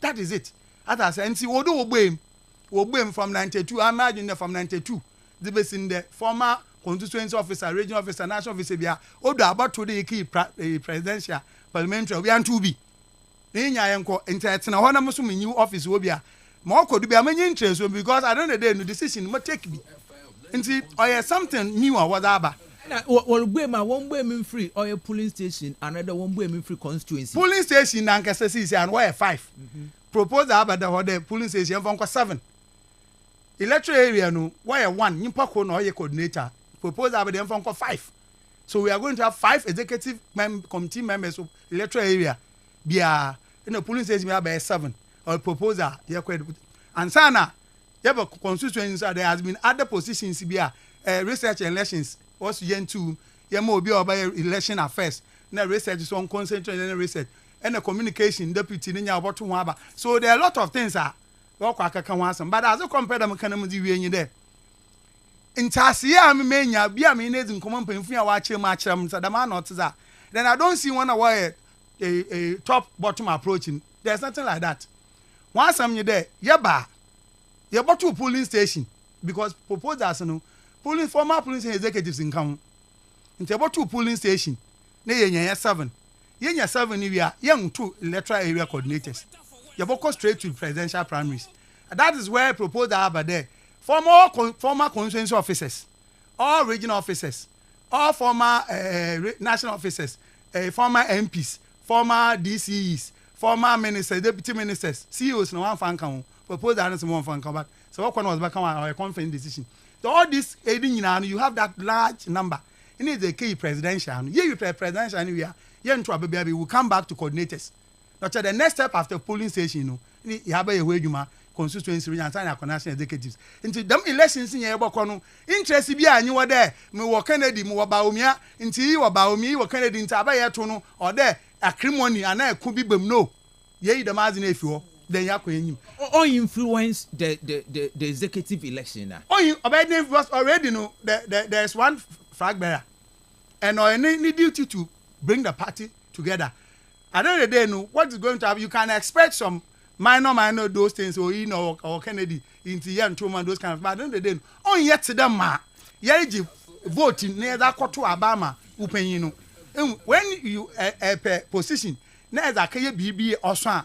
Eya na no ho ahopre no oso sende eye wie na mfa nka ye hwe atase ya na the day no even the amesa mo contest mo ko na nyimpa o mutu na mewin amino ne ye bokwa kwato aba nta amino no kwa kwan ye ko ne ye bokwa ekesidan me former constituency officer no so olus oba be former constituency officer na ma be a substantive amino ne ye kwato aba one vote nti interest no owo ho ma ye ze kwa elections no owo hin atase intern the day no them kasan and Obama party no adwe from 2026 to 2028 or 2 years at least a good leadership will be able to bring the party together within 1 year so that 2026 2027 to 2028 able to focus on the election to take the government on its toes at least give him constructive criticisms na you profess alternatives. Because that is all the governance is about. Opposition, you give alternative. There by better than after 24-hour economy, I finish that you will be infantry. And see, my American there, any normal MPP ma will take advantage of this initiative here, young to me. Now, what better was this can send be more in not a corner they are watching and this show. And social media doesn't forget. Mary nyina na eriketi waka fa no was boguo na wo gbetie wa answer be yeden nti masre won wo ma bibia anye kom yema onye calm one party na ye cheche dey be am kra me loyalty with the NPP me ba NPP na me nyim panyin bia I saw it in my family my family this is where they go na metena ase Mr. D NPP they are why one man azem so me NPP at a point me new opportunity to go NDC. That's when I asked him from Kobina. Yeah, in the assembly we no NDC. I said I will stay here. That is it. A lot of friends. My best friend ever in my life or Obeda someone of us strong NDC. But me say mo NPP no so one NDC at I say nti party ko na ye cheche. Mo bia anya da today o me pesam na asam nti me kase ite no. Enyim wa asam akama mo asam. Talk to me. Men fan ka for party bia na atakwa no wotin won be bia won le kire wan. See say Israel for no only run ku abekoma where show ye you be so atakwa na one of say you Russia Ukraine war only effect for Ghana economy no then although Israel for no Iran for ton oil Russia for no ton anyu that's it atakwa kwawla then say in can people na wenya ana hey then people na ya mumi enka bi then e ka mo ya 1-on-1 na ono abeka ne de no oko na mo ha de family no kwasam ne say teacher apia menchi ya no so otie o abrodo nkwa family no kwasam e wom ne say da nse na ni 3 days enwumre me koye me runs bi nti ba mba fie ntem e drew fie na almost 10 o'clock. Then I made sure TV say, meant me and news 7 to my men 10 o'clock news and I mentioned the echo so we are say. Now, Metia 7 in fact, many day. Made sure TV now, net that so say MPP presidential primaries war 31st January. In fact, many day, me I can me wife here now or bedroom about small boy and I know, but I couldn't 99. But many day, me uncle ho many aje. Then obi kwa to da ba na wonya. Ba me na. Hwe. Me de ka we kan fa me ho. Na de ama afa me ho ne say. Yenti am se many day ne say. Ye ko bobo. Na Yakova keeper ne nsem abu aba bedem a. Sabri ya me hallelujah. Keeper am de na ebe ne nsem abu. Me na mko kan chiro mo say ne nsem abu ntimo ko asan. Nya di omo ye bi do ma mo de ne be beat no and this for mo nyo bi mfa ne ma mo ko fa di pa from ra no podi Ghana fo beto no do ma de ya nya sa o ye de mu keeper ne nsem abu Alhaji Mahmood ba mi ne nsem abu nti ye ni age say mo ko fo obi ne nsem abu de ne ba because ade na ekoso no kwa me na me ba kwaku asante mpom say aba ye kotri decision national executive ko take ye no calculated a year or mark calculate a plan say they are doing it in favor of Alhaji Mahmood Bawumia. And I say manage because Alhaji Mahmood Bawumia 38% there. I mean say Alhaji Mahmood Bawumia ba ninsama bui we pa the area onya 35 mpo. Na say the last election onya 41 bia from yo what nya but obabe ya kwamena ebe boy ye papa enti SLNDC ni amu. But before the 2024 election, what's it Dr. Bawumia no reba one year campaign but you did campaign. Da bi dia ye na me kira o say MPP for na wo studio ha. MPP ni bia mehia from me nua Sam kosi obi a mehia no studio bia. O se na NDC for mu ni nipa. Na nti dwoma ama de am de ne ba be beat no dwoma no mo nya o mo primary simpo.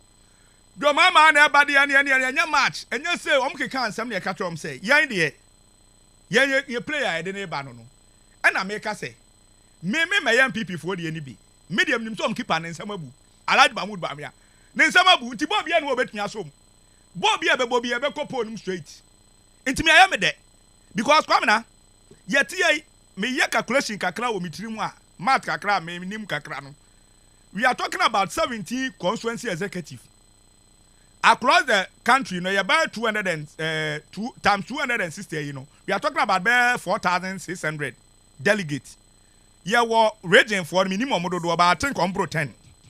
almost over 200 times the 16 no ya di ni nyina bom we are talking about bare 5,000 people national for me kan ho ye wo former constitution you know minimum bebre but minim say former MPs ne dey definitely omo to aba ne bi they said the NDC for your former MPs and former DC for no mu automatic mun former MP for need to be okay former national you for ne pen etro nti sa nkrofo ni nyina council of state for mo to aba ni nyina no dey asre there nti we are talking about number kese menu nyina ate ha ni enimu say so okas yen shen free bottom yen to polling station executive ni enyi executive I think 7 on be atubo so on be da so agina 5 o ye yi wi a na 5 bras e bukwa maka senye example ye yi tete ka asum executive awie ya be cramp ye yi asum ye yi ni nyina awie na mom ye wi a say from there no yen to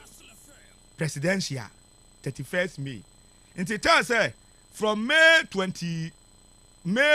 January 17 no December 17 no be elections na wie no omo less than 2 months na they be campaign for presidential no we are all existing executive constituency for wo sisi a region for wo national for wo omo nyina be ka ho ne ato presidential no election ni bibia kwamna manage because some wish so ba be executive back me yonko anti meta na chi because ye fa ye de bibia to nchen ya me nto aba ne bi but we yonko ko election I dey say uta na chi but any decision papa but decision no ma take no ye tia me ka say me e beboa me ntia me de because kwamna obi anim say party bia no ye ko election na wulusu a ye fa ne say NDC ne ye ko election ye wo power ne ye lose 2016 na be ka tira me say constituency executive e wo ho no mo ntena ho region for ntena ho national for ntena ho ni anya polling station executive ni enwie ni ewie a region for na constituency for nyina mo nkoto aba ni wie nkwadwo am sika nto aba ni wie na mwie a me nkoto fa sika sam koye election me ko contest constituency na me aba aba ye de ade obi akwaji sika na de awie na and eduru a kwamna mafia wom ye nyina ye politician wo be yi wanim say bia wo candidate bi because election yakọ mate say ye papa Dr. Baumia akoto friend say ba ko ne the Greek minister Brian Champon ba mate ye friend say Dr. Dutu Muswa declare mate Canada Japan enti sa foi den ye obi abenya ne followers ewie ya sister MPs o makwa akodi krama Alhaji Mahmoud Baumia say 20 no mso ba bi omwo kwamna se basa ntokwa no emfiri mu da because some kodi candidate bi achi na ne candidate anwini a ni nsunsu aso ne se di obawini no ne nkrofo ni be take advantage say ye ne yakofa ye candidate ba ye nti se constituency election no se man to aman a ye candidate de aba no sam mo bon ba be mafia no nti omo campaign message meanwhile those constituency executive no any regional executive bebre wo ha sa ne ya no omo kodi candidate bi achi wo primaries na ato no na ansa no eno na ye yahudi ahihye bi mu ntirim nti krofo bebre ayo madwen says ya mu ye nti yeso ye baba betuma firi ho but say di pana sa wo tumi so obeto sa aba ni nyina awie no atro ne support and candidate wi ni wasade abema afia me de a ene na party no tokwa no ebegina mu a na de mo so ko no ni enso no me so no e me de tem ka se kipa ne nsama budi wa ni tupo ma esa ye ode nti de sam o ka no say omu wie presidential yi na ntokwa bia ni mu biem no ntokwa wom don't forget say constituency election no mo beto wo bia odipa akodi na chi no wanwini obi be ya campaign tiawo forget about obenya ekodi o the most okodi we ya ti we wo de ne ba oba be work atia wo messi on be ye don't forget say MPs no medical support am obi no obi nso obekọ ba bi no so onu su ni pa nwini a onu so ekwa bi ankofo be work atia so be work atia ti tokwa ne de ebekọ so a kopim say ti kan papa mu de a akese ko mu follow me de eyomo masem but ne papa mu de a kese ko mu follow dada no ye tu no mo ho sabi nkrofo mpom no omu free mu no mo kọ no mbe ye former constituency wan na so mo otumi so mbeto aba ne bia eno de eye constitution ni na ama omo former yi no right so mo meto bi but the pass so mo supervise na na bi ma medina wa med supervise na mo kofa keeper ne nsema bu ala di Mahmoud ba mo yamra no mo be kum ma ndc awurade nyame ye de ye de nti kwa me na ma me de me fancy ya no mo de mo nkoso anko na ye beba ba betena biem ni ye mafia asam se bi asam ni pa nwini nti ye ho na eduru wa ene mo modate nto because nkrofo bi wo wa eye calculation no ma ye say ye to constituency elections wi a minimum constituency bi a me constituency ye omo primary si bi di akire kakra I know say nipa be mienu miensa bi pe na na wo Canada Japan wo AAK but at the end Canada Japan win wo AAK e do mo to aba minim ahwoni asa nkrofo no mo di shame movement na mo move ka center ho no mo to aba no mo to no upload nkwa commercial bank ni nchen ho etimi di moto kotwam mi do na mi gina filling station bi na mi gina ye na m ka tell me say aha de omo ye nyina na aba no mbe bie so ombeka no Canada Japan AAK ha nko ade a obewi ni obi so obu na wi mu nyina ba imnam se dabi nipa mienu miensa na omo yi omo si ho no omo fa polling station executive mi bi ka omo ho na wo hwe adwumaden omo ye ya say AAK nko ade a ka Canada Japan obe flag barrier nti omo to wi ya na obi frem was asoma aka ni wo mu nti onipa mienu miensa no actually no say 17 or 15 aka ni nyina no omo kodi one person echi but olusu yi nti sankrofo ni nyina no se na o sa kwa kodi akire biem a na se ni nipa na nwini a owie pe omo amba ka akire nkrofo se we obo baba be sabotage adwuma no nti o sam mo so obo omo we so e pasa nipa on ayewudie na ma nipa de ne yema bi nti me de akoso ne de e omo party mu asem so omo be biem mo obi ato bi se ya biem bi da ye ni musunsu so asa mu nyina beto aba ye bi ye biem no ye biem ye ni MPP fo omo to aba ni bi na sa aso no omo so koye mistake ni bi so ko biem wo ba bi nti musu be mistake biem na ya advantage amaye nti ba bi akọ ne de me de kwamena eye me da omo buga ne sa na 38% ewurade me da say sa mama just 3 minutes ko ni ni eye chechire yin them 30% on social media yet radio do no you see let's speak to fact. I know you for on your 30 that's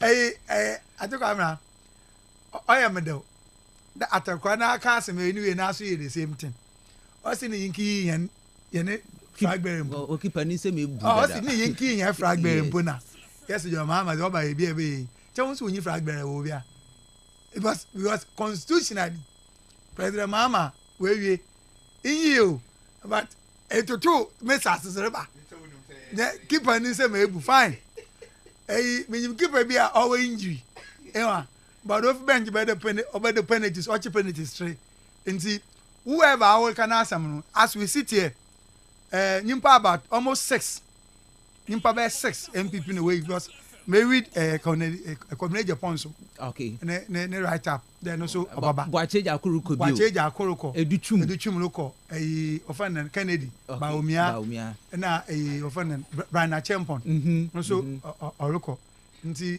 then find there time no so on the 31st January no we'll see where it will go okay. But man pere mka charter kwan there emi no ni nyina ye preach there monetization in party election should on film mpo onko fom nti se bibi bana se bon monetization government issue other ya the most American other my insight will be in ya the MPP phone yet yen wase all right who know am se bokwa ke yes I'm better say e bi say Kastle 90.3 FM o messages in bra yen call other issues do to no yen ko in but my message in bra 0244 743 143 0244 743 143 but me message in through na yen twa no hombra yaba on the election of MMDCs okay tell the MPP man tell the MPP man to take his time when speaking. We are listening as he talks. He likes okay impocho message be from Samson Baumia pray we see AAK please no hope in JM and NDC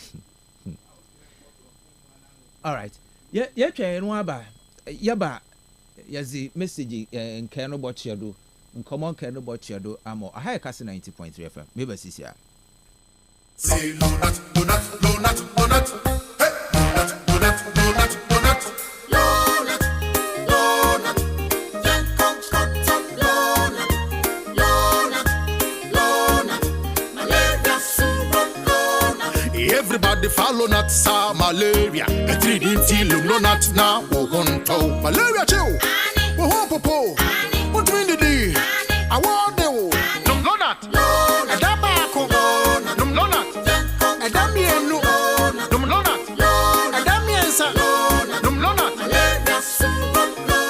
No. Lonat scatter malaria. Lonat ide scatter malaria. A quality product from Blaze GVS Pharma. Yenhwehwemu hu se malaria wo mojam ansa na wanum Lona. Na nam yensearch na malaria no da so wo ho a ko hu doctor. This advert is FDA approved. We was sika kete wo ho. We was sika kese wo ho. No we want too much money. I say, Telecel too much money promo about town. When you in there dial star 500 hash. Ne dem Telecel too much money promo. Ebotumenzi 100 Ghana cedis cash. Wa akraze na obaye ni debia no. Dapen bia nso no ebotumenzi 20,000 Ghana cedis. Ebotumenzi 1.2 million Ghana cedis. Wa akraze kasena nkasem. Eti bia 1.2 million Ghana cedis. Awoze to credit go for no do keke. Nenya point ebotumenzi nkunyimu akraze mu. Dial star 500 hash. Ana ko Telecel play app no do. Na fa ho je Telecel too much money promo yimu. Insisai kakra da ho. Telecel, connecting energies. Akrazi enelefu onsa shase. Wa Caritas Lotto platform no do. Ladies and gentlemen, this is your captain speaking.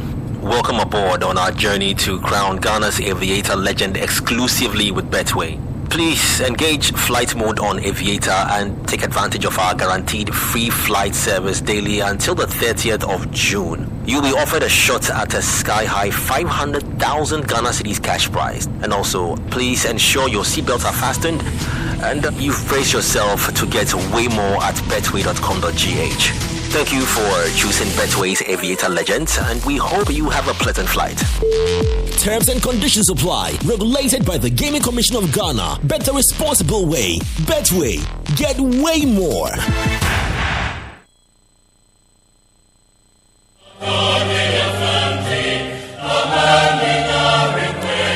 We shall miss any more baby na entia enkomo no do. My messages in number 0244743143. Text message, another WhatsApp message for bra. Damaso and you stream live on Facebook, then also on YouTube, Kastle 90.3 FM. Leave your comment, you can inform more. But yet say His Excellency the President, any da enkomo or the tuga with regards to the election of MMDCs and then other matters. Na in enkomo. Establish district sanitation task forces with clear responsibilities and regular performance assessments. Your task to mobilize communities, including schools, faith-based institutions, and market groups for cleanup, education, and inspection drives. You are required to partner with the private sector for waste-to-energy projects and sustainable recycling value chains. You must enforce your sanitation bylaws rigorously, including penalties for illegal dumping, open defecation, and improper waste disposal. Under the last administration, they passed a law to clean your front. How many districts are implementing this clean your front? If everybody cleaned the front of his house, it will make your work easier. And so if you can enforce it and make sure that those who don't do it are sanctioned, then it will make your work easier. MMDCs, you may be the last batch of MMDCs appointed. The National Review Committee is going round. I'm sure some of you would have been consulted, and it will present its recommendation in August this year. And one of the major items that has been canvassed is the election of DCs. There's no doubt that Ghanaians want their DCs elected. MMDC is elected. Several surveys have shown that they prefer to have your category of political officers elected. So you may be the last dinosaurs who are appointed. those who succeed you might have to go through elections. So that is President John Dramani Mahama on the election of MMDCs. Also, this MMDCs might be the last appointment, and when Obaba Ichiri after the current MMDCs, will be based on election. Now the question is, will it be on party line or non-party line? That is the big issue. Another cry. Well, now, Andra Omampeni Mahama, so she are MMDC is no Medina local government. Yes. Omasu Eho, Wabla na local government minister.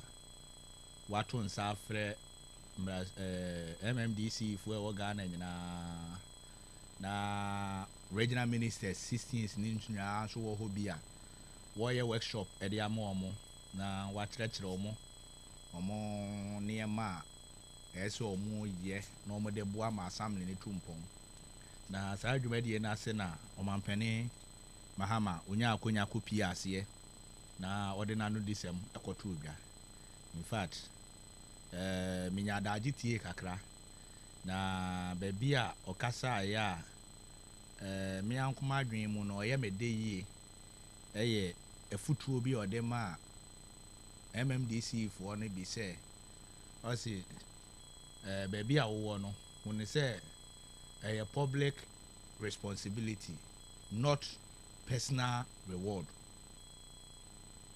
Kofo bebre nya position we are no mo wura fi se ye de say adwumadi ne hye o mo nsa so o mo fa meso o man mu ni nyina obi menya position ne we o mo so ya na ya bre ne ekoku aba ne yete na ye me de so o man pani mo o mo atwe o ma adwen gina so san say 5 months pe nti say why wadwen say wa na wo reward bi a waba so body ne ye de ama woni nti wo be kwa akwati koku o ho a ono no mampani sa kan si su dua se unya asem a on protect se na nipa no nti asotwe bi ese fata bi ade be ma na o sa ka kire o so bia so hwe se obedi declare na asset ansa na July 15th I then aba kwame na me ankoma adwen de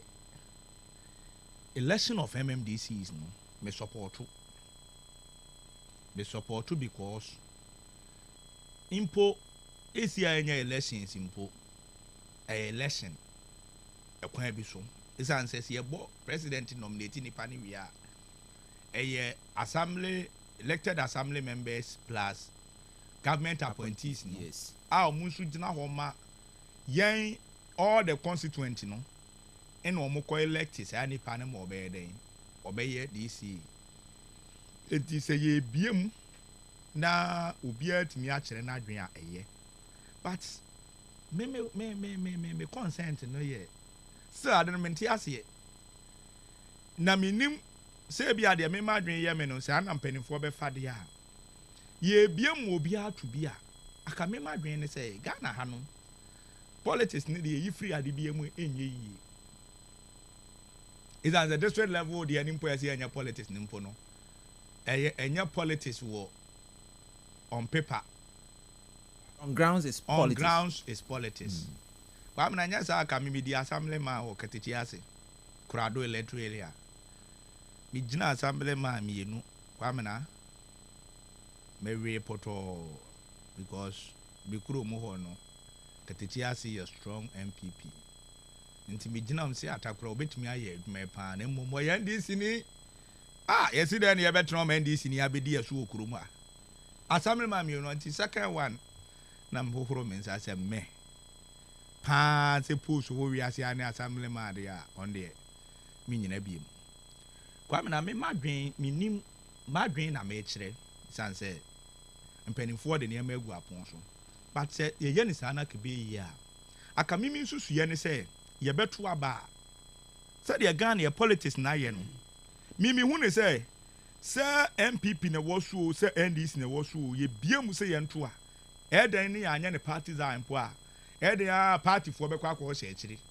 nti baabi wɔ a ɛbɛyɛ yɛbɛnya NDC MMDCs baabi wɔ yɛbɛnya NDC MPP MMDCs nti adanti na sɛ ba ne saa nso a yɛnim sɛbe yɛ papa afenyo bɛsi yɛ minority 88 mighty minority foɔ yi hwɛ deɛ ɔmo yɛ ade no yɛ papa mpo a ɛdan ɔmo bɛ punch holes saa na NDC nso bɛtena opposition a ɔno nso papa mpo a ɔmo bɛ punch holes ti ka mimi nso sua mu deɛ aka me pɛne sɛ ka aban a ɔbɛwi ni power no ɔho ka ɔma kwan internally ɛwɔ ɔno ane party ni mu ɔna ka anyɛ ka bi yɛmfa no sɛ short list bi a nipa bɛyɛ 3 yɛmfa mechanism bi nto within the party te sɛ deɛ region foɔ yɛ vetting I think ɛwɔ MPP mu nso yɛbɛyi DC and sɛ region foɔ nso yɛ vetting na ɔma short list nipa 3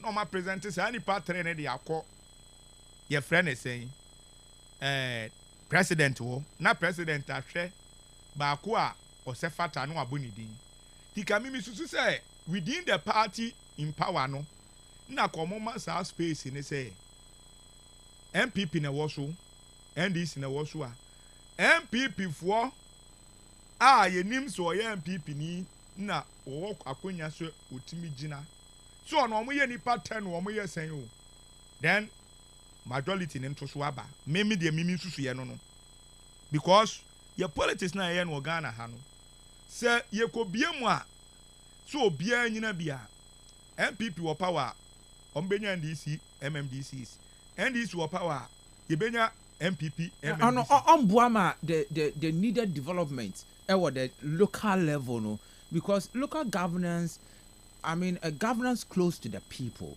na yɛmfa na NDC na wɔdo sisi na nka MC a ɔtie godui ɔyɛ yɛmfa na NPP nyi na yɛato aba ma wɔnwi ni eya I think the development ɔrokɔ a ɔnhwɛ no dɛ ɛhɔ no ka mentality papa deɛ aka saa deɛ kɛyɛ na mmom yɛnhwɛ no nso sɛ obi nso bɛka sɛ o manyama baa na ɛwɔ so okay by virtue bi no mabɛnya DC na MC na ɛde yɛato aba ama me okay menye aligned to that political party na wɔ power no nti in this case no so obi nso also sabotage no nso be sabotage pa ono so development no aban no na sabotage ayi na yɛwɔ down no na yɛba access to the next election egina kra yɛ nto mo say ohun say I to say MPR ba ya yetu yala wo yonkofo bi wɔ hɔ a wo de yɛmfa assembly ayi nenye yonkofo bi wɔ hɔ a wɔ onalo ɔkɔnala wɔ ne tirim sɛ o aha no ebi a chance a me wo sɛ me kwa me party fo na do ɔso nti mary ni nti no ɔyɛ den ɔkɔ nye development o so ade ase nti me de me yɛ for abatoɔ no na mmom mpanimfoɔ nsamra biem ne yɛnhwɛ ne yie ne yɛnhu sɛ yɛbiem mo obi ato ana ɛno ɛbɛboa tiam ka sɛ yɛ me madwen kyerɛ si yɛbiem so Sam Cape Coast North ana AAK mitimi gyina bi MPP ni bi tumi gyina bi obi atumi gyina bi sɛ yɛ nan partisan but mi gyina obi anim baabi am wo obi aso nim baabi obi nso ho ne yɛ wie na sɛ ɛno mo mbɛboa why not ɛno deɛ yɛ nyina Ghana fo ɛbɛboa ma te sɛ deɛ yɛ kan sikasɛm no 1 ɛbɛkɔ fam 2 nipa ne nso a ɔba bɛdi position no nso bɛhu sɛ ɛdɔm dodoɔ na yɛ den ɛto aba ne ma wo nti sɛ wo ba da wa mu obi a enti na afutuo mampani tu ne da na yɛ meden because sɛ basi ɛbɛto aba woyɛ DC ana wo MC CC ya sɛ wa ma obra yi a minim sɛ dia de immediate ɛyi a ɔmo sisi a ntom yɛ immediate no obi abɛ na dwen sɛ ɔbɛkɔ election sɛ yɛbɛto aba ɔbɛkɔ because of bia the grounds kakra wa den wanya but sɛ wɔn so no na wɔne wɔn crofo ani ne yi a wokɔ a obi anya den enkasa ho nti ya no de me yɛ for elections no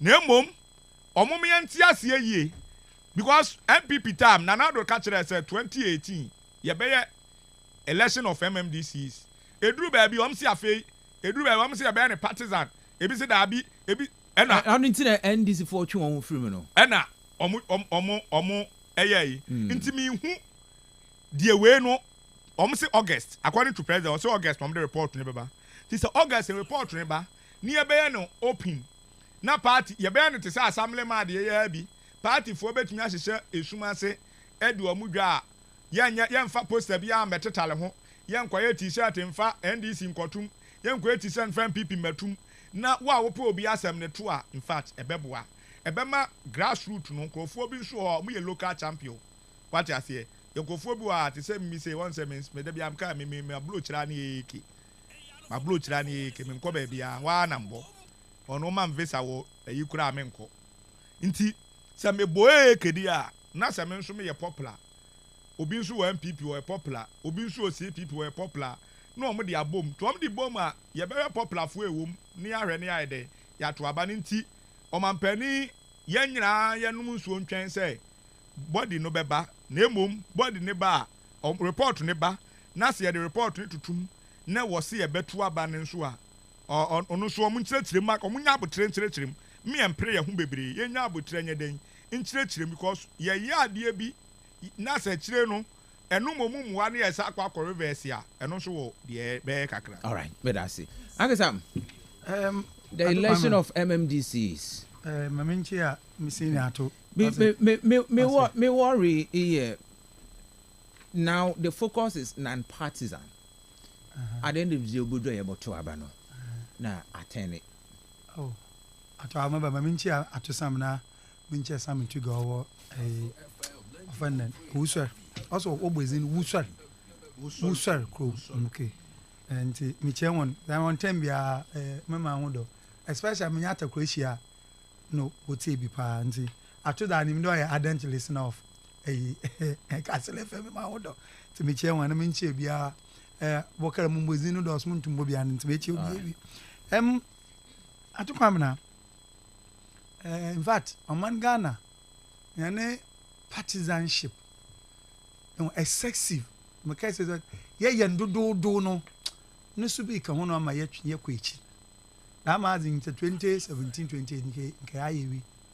But at economy when before this decision, President Akufo-Addo no pedo taking no meet order former president, sitting president, and we are told that was the main reason why because in Ghana and political landscape now, no political party about to any them required number now or there what the referendum to amend them articles that is article 2431 and article 553 of the 1992 constitution or entrenched to take it out a referendum next I see papa no want to say but me blame NDC for na that time or chairman for sample for the current president and once and now my antennas as parties maybe one concern you put into it.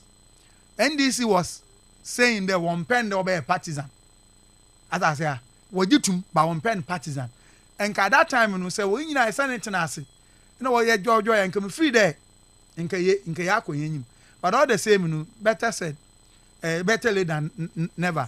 Me one there, be papa be MP pedo way piano, and it's from pedo bay, and all about pedo baby, and wombu man them. Ebu man dama, and man is a nichi. But say idea no the same, but their ideology no, so is why different. Why does a number do? I don't come now. Why does a number do?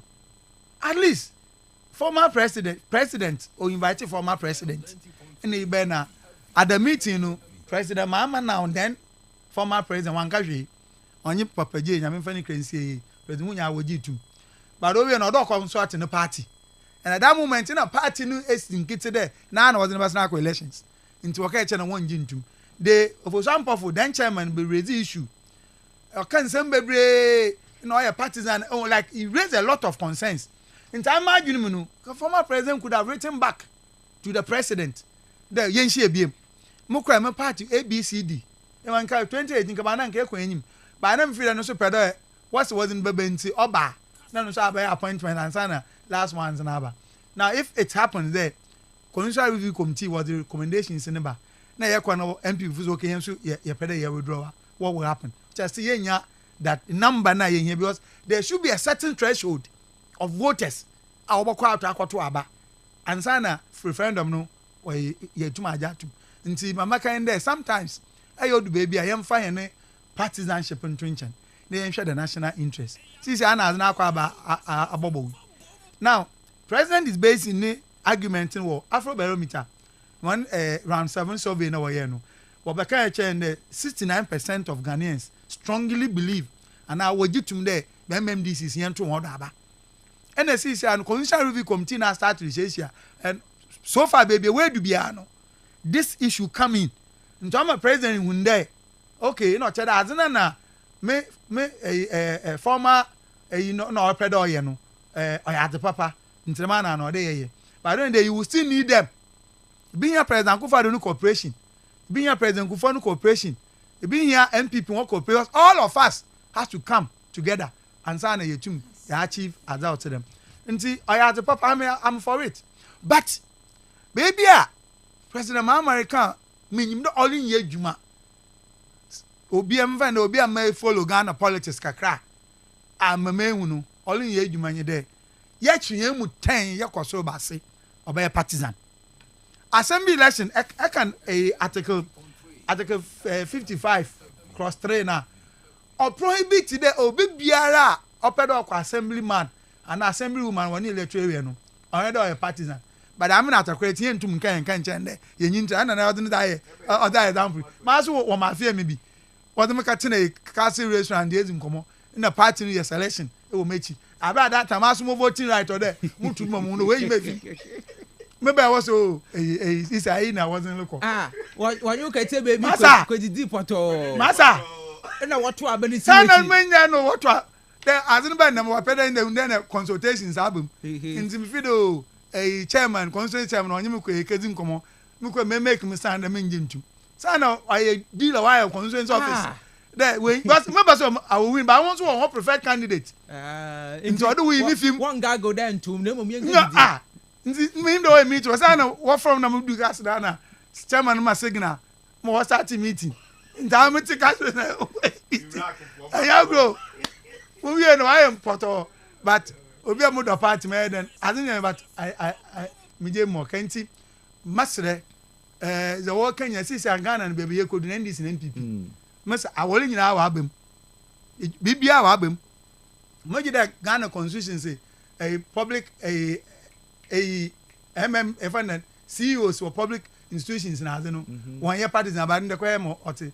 oye mpom oye nwa nti me ye best friend oya ade papa ehu oya ade papa na one bombers in there wo bo share them clauses na wo ma party because e kosuru base MPP fo say yes ye botu MCE no da aba Ghana fu nyina Cape Coast South fu na Cape Coast North and say ye botu aba na ebe na atakwa betina ke ho no was aba oto no onye president on fa no njima o si me ntina ho me mu bagim akwan bia do ati bi da candidate bia wo align because at the end of the day NDC and MPP control the majority of the voters voting if na kekre bi na one year parties no majority of them onye NDC or MPP but the Ghana Catholic Bishops Conference and the Christian Council were a meeting recently one annual meeting and my main aspect of one debate on election of MMDCs.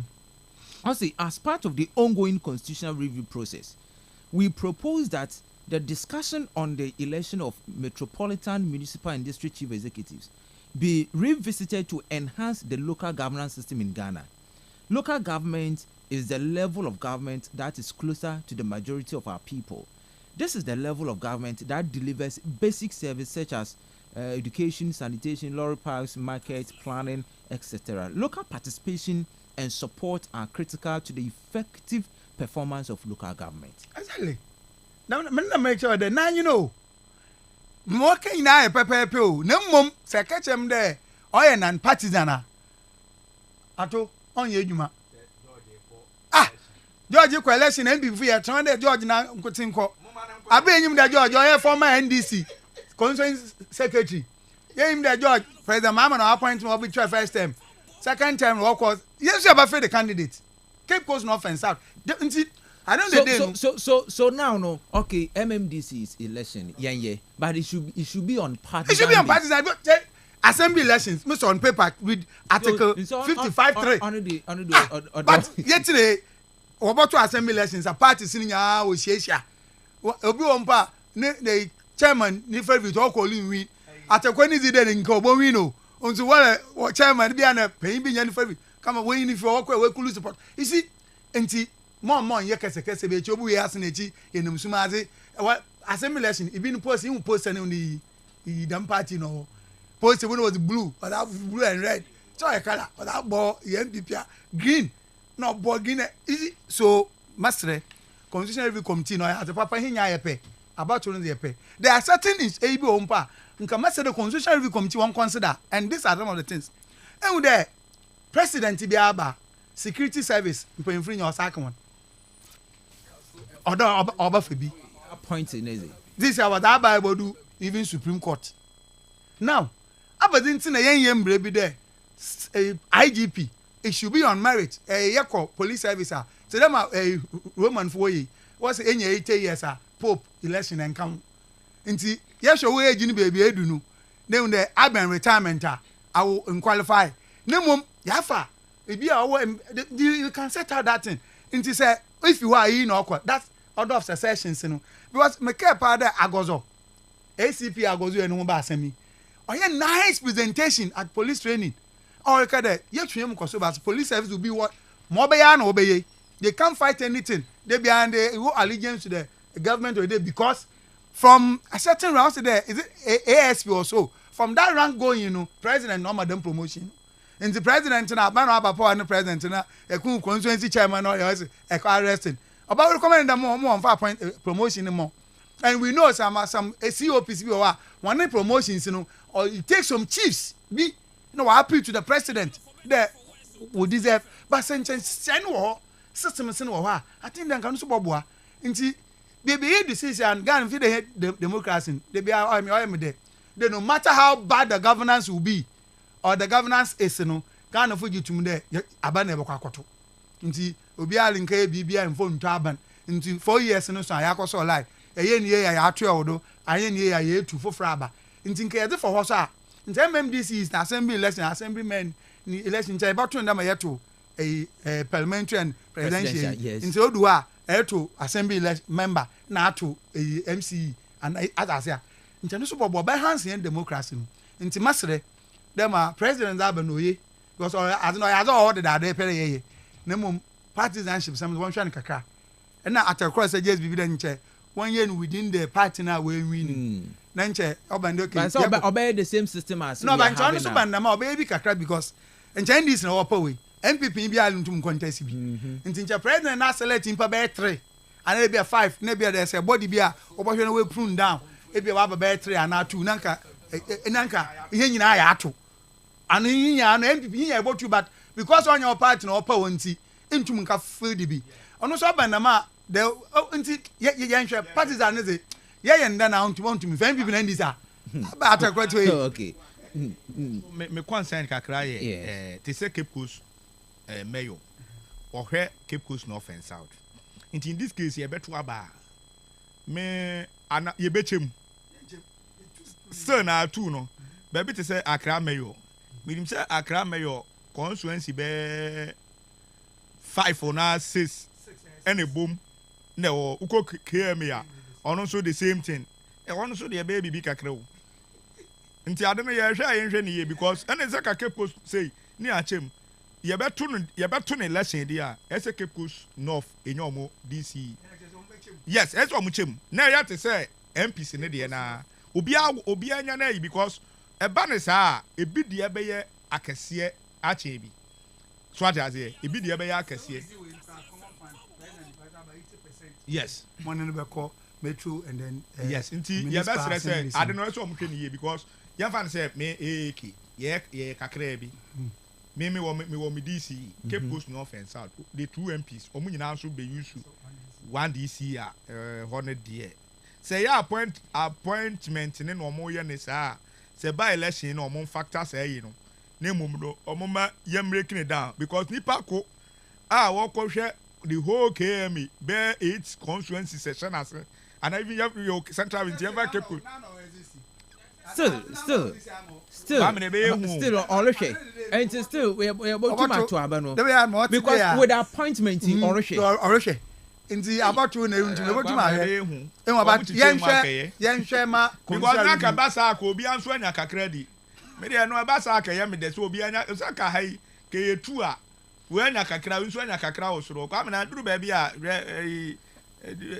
didi no duru ba bi a na ye I don't know but I learned today some judges they go US na even district magistrate kwa what waba I don't know whether it's true that would have here but them the one the men of media election no they have it look mayor funa as in what to president na be new media no na wa hwe onye congress funu nti if you to me about constitutional reviews was baba all right was ba definitely president the white paper what to that ba the nyina ya hwe and obako parliament because before amendment between effect amendment of any of entrenched constitution if there's a on paper on your non-partisan but on grounds obey a party why they straight away that's man yerike I don't know the ye film when you me come me gina me de come da so gina baby a na me won say se be ne be ye di ak yen hwe ne say party or power no ye nya ama no no onola emfa omomfa emniema bi ntuho ye nya nkofo se bia nkofo be 4 na 5 in the whole in two swaba district in two abana no matter. Because I know na basa na ebema kikiri no ebe confirm na so ayi mo be say you get a MMDC here obey into other governments in one term because e to abana ne term no nso so 4 years even the 4 years in the boss no be na party na fi power but on the term na end and don't me I had and I said president so hin na ekoto abno so on ye adwuma nto on tum so ye co terminus with the president ne terms nto be as a media after 2 years na to abana I said whoever wins no say na party no po fi power o say no get the people's mandate nti oba no man ne time na aso ansana wa ko nti yen hwe ni nya adam I can ni nya yen hwe because e ka di yen afima me gina we fi ma ka cha o de yen me nya ta ko ne yen pien ye babam. Right. So we say currently it is by the appointment so the president I say there shall be a district chief executive for every district who shall be appointed by the president with the prior approval of not less than 2/3 majority of members of the assembly present and voting at the meeting. Onuna oya enano so wa kiyi ma o ka pempi ahimfu binum wo stage na de enti if the nkofo kekre bi na wa ba represent yan na wa to aba no assembly na on wa jiskana so kotokum na wa ye ko won ye no pin na parliament house yes MP representing over thousands enti na some over kan onyo me 1000 nyina and one thing in there aba na etu mo na anto am no say we winning wo kasa ma afanyin aba kamo my waka just 3 minutes or so na yaka for phone calls court dismissing overata oba mo pere odi no die he cannot run away you see me my the man kan wasen baby because the more na can be no je to fi there supporting oyembra and as we speak abani bia account probity and accountability yes ejuma ya ten holy ye a time will come before you leave here no you have to account for it and oil law into for that cannot say the oruguan minyim also here so here no question minyim I don't know me when the neighbors have be about abakedo wa ko say he will come oba OSPC say we making credit up arresting invitation no oba arresting now we caution then we process for court he has to come ebe na the reach at the hospital bed kwa na ahun suda obi so asan na ntum gas by force by law e botum aba dan is classifying me hwe can no comment until I go to court onto me hwe we na so won fa 100 billion Ghana cedis mbebelu a ye bokwa ka fa ochi ma hin eja pazini ye baka bom ne dey was the bebelu na akoko idu court na court say ya ampa wasam ye da kojela then you go another one seat we eja pazi bia ye seat oya ba enyema bi wo wa me mesre de Ghana ha no partisan way of doing prosecution of corruption into corruption to as da abani bia woda onto prosecute no nkofo but if you dance sana masa sisi aba power interpol ka fasadi namra na ehu de you mean business sagremi sike de bia maka sagremi sike Collins Dauda oye ne den ambulance here was there onye atofos no ozibonen it means this nyimi ozibonen no why don't you look for them kind so wa show nti the man here nti MPP so ba na ya ba chase NDC fo no this one yen them nti no I think there it is high time or the hand prosecutor and security agencies no wo show a government more on that to political war no even within the power party nangasan abuga pele a prosecutor by the intumen jailing it took another party government manasi yela obe share a pezakufa da na asam no what the nti masre kan for that as ontum gono ontum gwan ebe ne gwan ewu ni win kwete that ebe be nya account mto baba at the court are dismissing the case or the cray that the special prosecutor ontum pronounced and wanted today what dismiss the case can offer the court there OSP new kwan there obe declare wanted yeah bamena a quick one ofuriata na issue no me hu de ntia se wa hu se wonye bone a na ya to nsa afro se bra na woma niema ye o ya sa mumu ana nkrofo a wa akire but or deliberate also yare oh na me ka se if na Ghana ha ye ofuriata nkwa na yare yente ha na be papa ya owo ahanta MP Ebenezer Kojokum oda ambulance mi ade ne call parliament so nkotu yi levy aba okoe wanto aba no oso yale brane amfa onku oba na yale a hwa na ehu so yale oba na yale obi abehu so yale ti say the sam okan Ebenezer Kojokum da ambulance mi ade ne ba parliament nwe oxygen sisi ne so obetu yi levy aba nti ofuri atawomla oba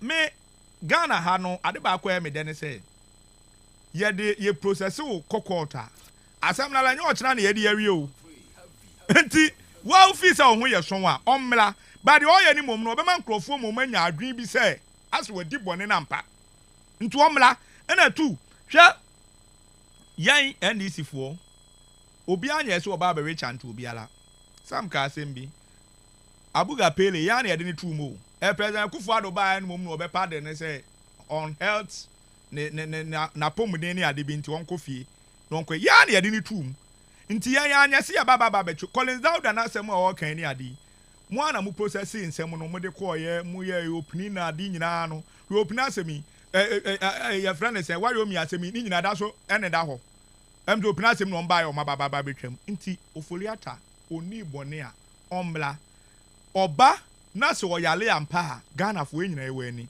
ye behu se papa ya na oye director wo Ministry of Health ambulance se me professor andamo se bibi oyale a okokota esi no ntimi nkasa because of eyi no animana oyale esi okokota ubuza na sam kura no hearing bibi nti ubuza na sam po ntimi wontene baabi nti ofurata omla mo nrag asam no nyete se ate se obi na ye oba answer questions ye ma be wuntumi ye ma ne be wi ontene fie so ontene fie ye ma be wi a ebe ye court ukọ court na se obi ye hwehwe nsem na se onye ya but the oye ni momu no ina atwetwe nkrofo aso se ana papa yi onim se wadi boni bi nti oba kwa na so oba no yale na obi anwu so yale ne so oba na so na kwan yakwa Ghana fo nyina including me say ena da no mbeka bi yankofo elambasi mi obi enka se sabi yentieti obi fa anwodie so oba na so foli atayale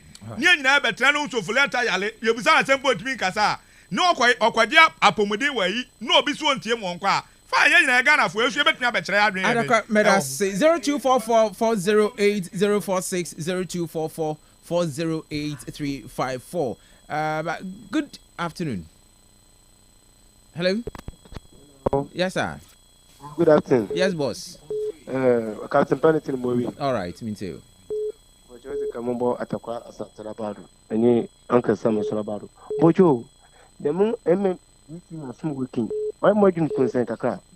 because here the case in say okay baby is strong good for the NPP at no strong good the man no could be strong for the NDC na say abanese sa beden NDC aba abene na party not na MP not no den MP MPP another NDC na so MMDC when partisan na ka yan kan da mo wona dey 4 years and abon tumi ahwe ho because the one there ni MP ni wo apart from that this is some point but inside district assembly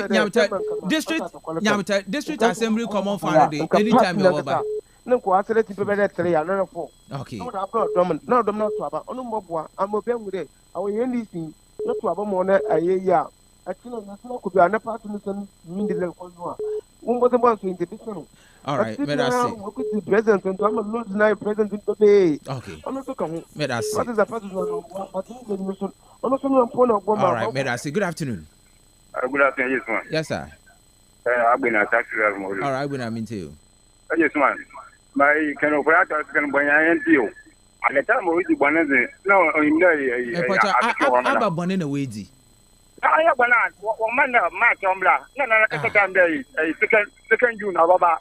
That time now, sir. I can remember, I say, Victor Solomon, not the prison, and I have to be to a prison. I know any part.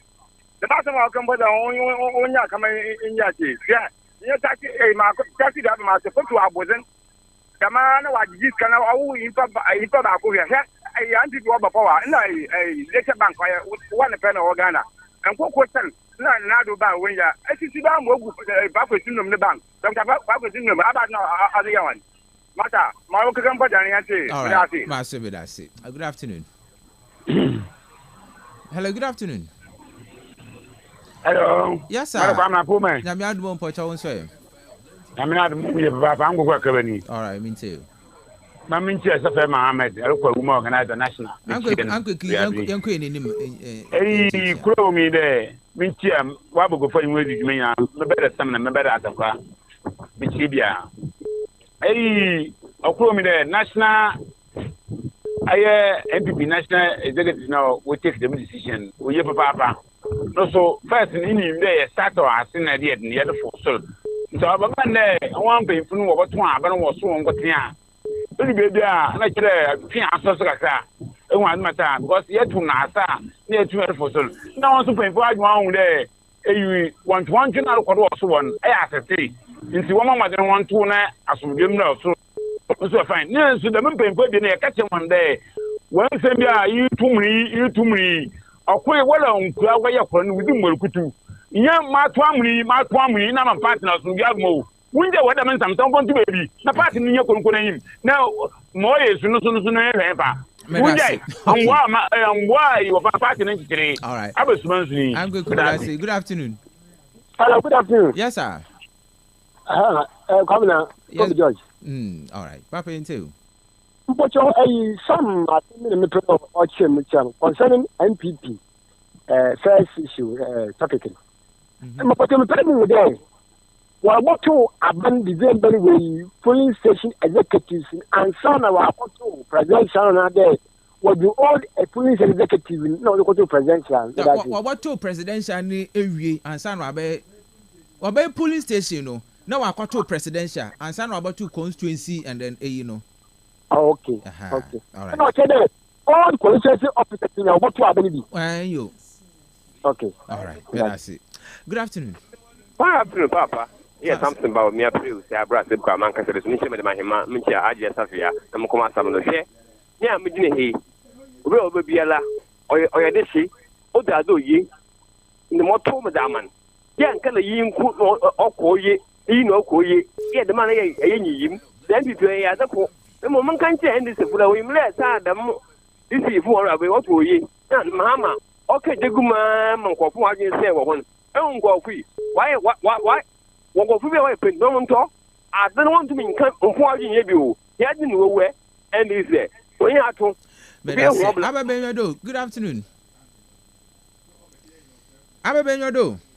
Hello. Good afternoon. Brother. Yeah, me too. One phone man. I'm out of me who you pa.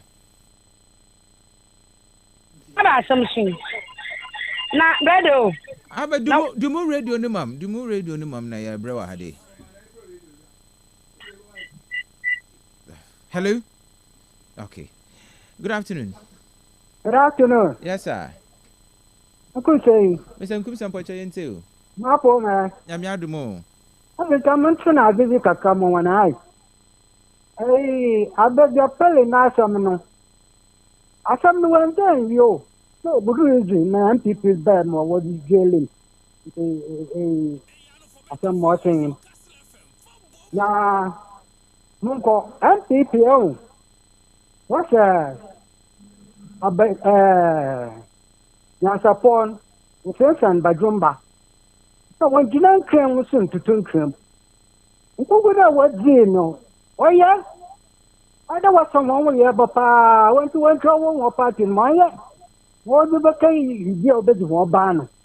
I'm born one. Munko, I'm see, I was on to more dama.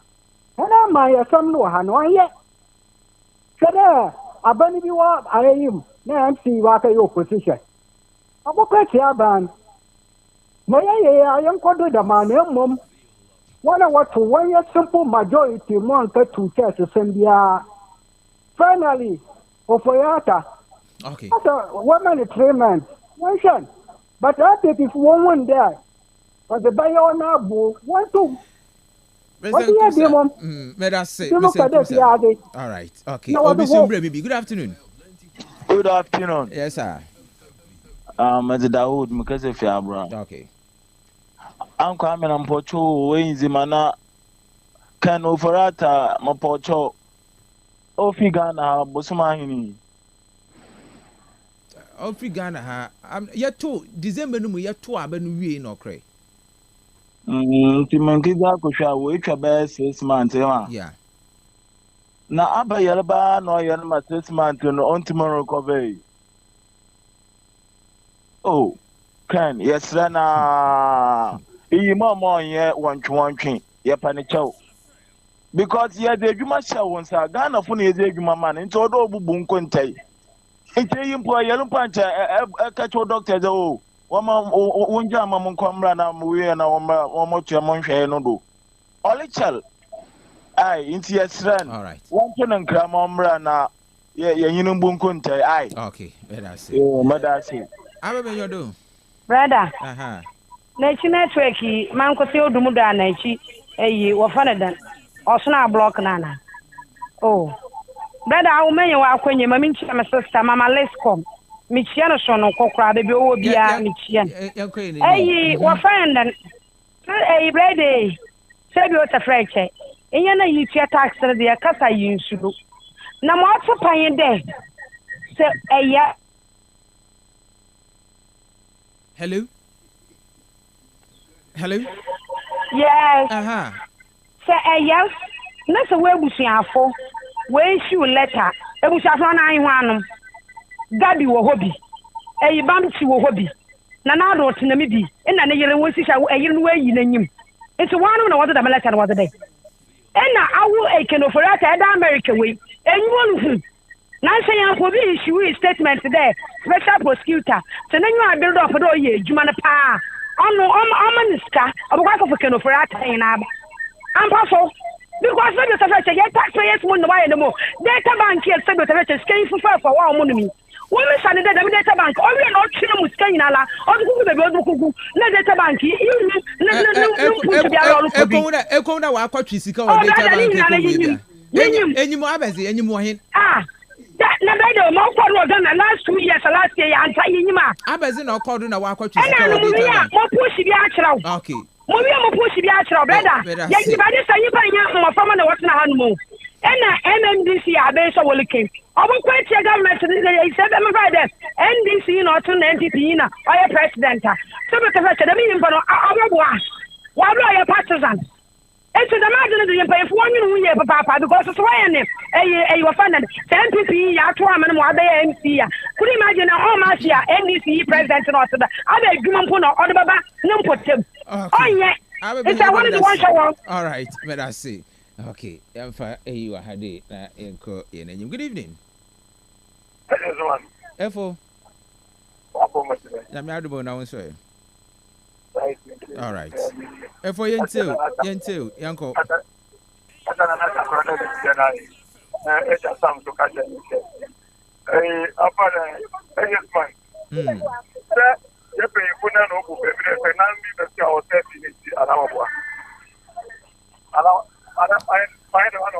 Esa be de mantio. Me nti we ni yenta akọ wenim kodo. Enjoy.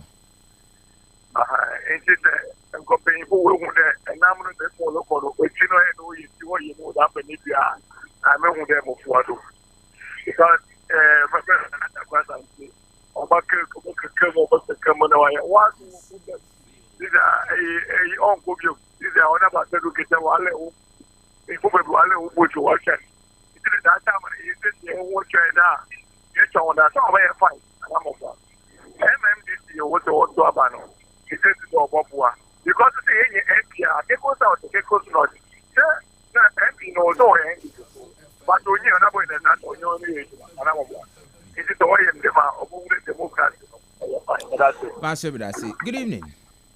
Good evening, Opening Cashier. Yes, sir. Mr. Speaker, I will all right, me too. You may not quit me, Sam. And I'm mammy, our family number, or Zion rotate.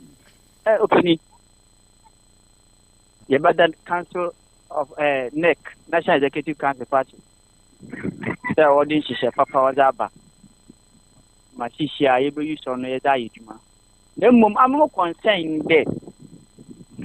It's a share of Baba. I'm on my party, no yet in Kunim. And I say, Name one can care there or to be a chip. And now, in the future, I'm a Billy Bofu. You will get party. Yes, sir. I did get a mass of your waba, my party, and couple for 2028. I remember I'm paying your here and that I got a folk. My young Babunia who yako. Yabo. Yes, sir. On first is a papa about what party no. Because you daughter. Okay, may I say. Last caller, good evening. Good evening, Pamela. Yes, sir. My last caller, also. Pamela, I have low. Last me, remember the question saying, Savoy, and then my last caller. Because I Romians in common. Pamela. Ya papa kelo fulata na yero o kama ile gana haro ke ibi yazi na bi lo yero wa ye ni wo so wa semle bi wo hwe na ji eba na wo lo ye so kasa na yi so etireti etimami ekun aba o hospital na hospital no da no so ya ntebatim so ya makano hospital o ti no mutu mo de mo hospital ni dira odia hospital out there say wa agbo ni din dada Mayos clinic ana wa agbo dada what boy no ko se no awolo wa awa akwahwe moni wa mabada kwesi men say akwahwe moni wa awu na wana no akwahwe mabada but me fight ticket baba ba choma yu ko ba ta bi himi film brother apana mami no ilo lawyer so one for the way they were and send me like a wajo waji na kwa kwa yaba for yaba chipo yaba chikalo for that yeah ni so ja mosquito no nim but one wa ba ka football asabo ba ka so ba para me ya ga na so wala ya bolo ba ni ya bi chike ya nuwa abi deja ata ba pala ya wa ya bude ti o mani ko dia en to ga jamle ne ta ga ti de yo suwe papa o kinya be parliament ke wo for ka de stand by here but only be you want to say what ga de stand by here aye bolo ti o mani ya all right. May I say, last caller. Good afternoon, I'm Richie K. I don't think what the MPP is doing is at the right time. Your thank you tour was suspended due to confusion. There has been some confusion within the organization, and you are here going to elect a candidate for presidential. If they don't take care, things will escalate in their party. Confusion in MPP. But I say, did I hear you saying John Mahama said the next MMDCs will go for an election Does that mean he is not going to do it because it's a promise he made his NDC? It's a promise he and his NDC made to Ghanaians. So what is the meaning of the next MMDCs will be elected? Good afternoon, Kamina. The succession trend of Ghana's party politics clearly showed that the NDC will win the 2028 general election. Factors to contribute to the possibility of this include President Mahama is working hard to stabilize the economy and so leave a legacy behind. NPP's challenge with the election of the next flag bearer. The fact that each party has 2 consecutive terms of 4 years each. Nanado did 8 years of NPP. Mahama is doing 4 years in his first term. The next flag bearer for NDC will do the second 4 years from January 7, 2029 to December 2032. Kwesiba for Amamoma. Okay. I want to say that if there's a NDC in Wobot Chedo, then they say, yeah, is it that in Parliament or in the first term another? No, about in the first term. On the continuation of Mahama's government. Or in the first term, yeah. OPK patriotic voice goes so okay. Where I say the masuna okay. Eric Nana Amwesi Sikapa may I say teacher could you tell bottom and say there is no war here in Ghana, so we don't expect any explanation from John Dramani Mahama and his appointees cry when things start going up. It's not about propaganda and lies, so may I say make sure I had this so okay, one is yeah. And people will come to power in the year 2035. Chairman Boachijane. Chairman, may I say? Chairman, Bakada Metse won't catch her. All right, may I see Bebre? Yes, they see Yeriko. Okay. Hey, NDC. Okay. Hey, this MPP man is supporting the coup d'etat against his boss Kennedy. They are banking their hopes on a prophecy that they will win. The current executive will mafia them. All of them support Baumia. But I see. Anana. Well, now, I'm saying, yeah, a tier for more free and no more material to make the engine. I say, yeah, Conoma me Abeya, Kodoja woman organizer, Neba, were free my memory dana, ye penny crabia. Sana me penny be or war, AK. Do Bob man, and Cridon and Crawford the Freno. Yameboa, memory that you didn't now watch your Abra Taido. Into me in a young Coboa. Quamana, a friend of Matthias, yes, Sam Dicaka. Goalkeeper and Samabunede, or the neighbor, your mammy, because a friend of Matthias, yes, your papa, a regional chairman, a national chairman, MPP, Stephen in team. The the other two or co-live on BBB, medical on Pesses, and many men and Hober for him. Into an order, communicate,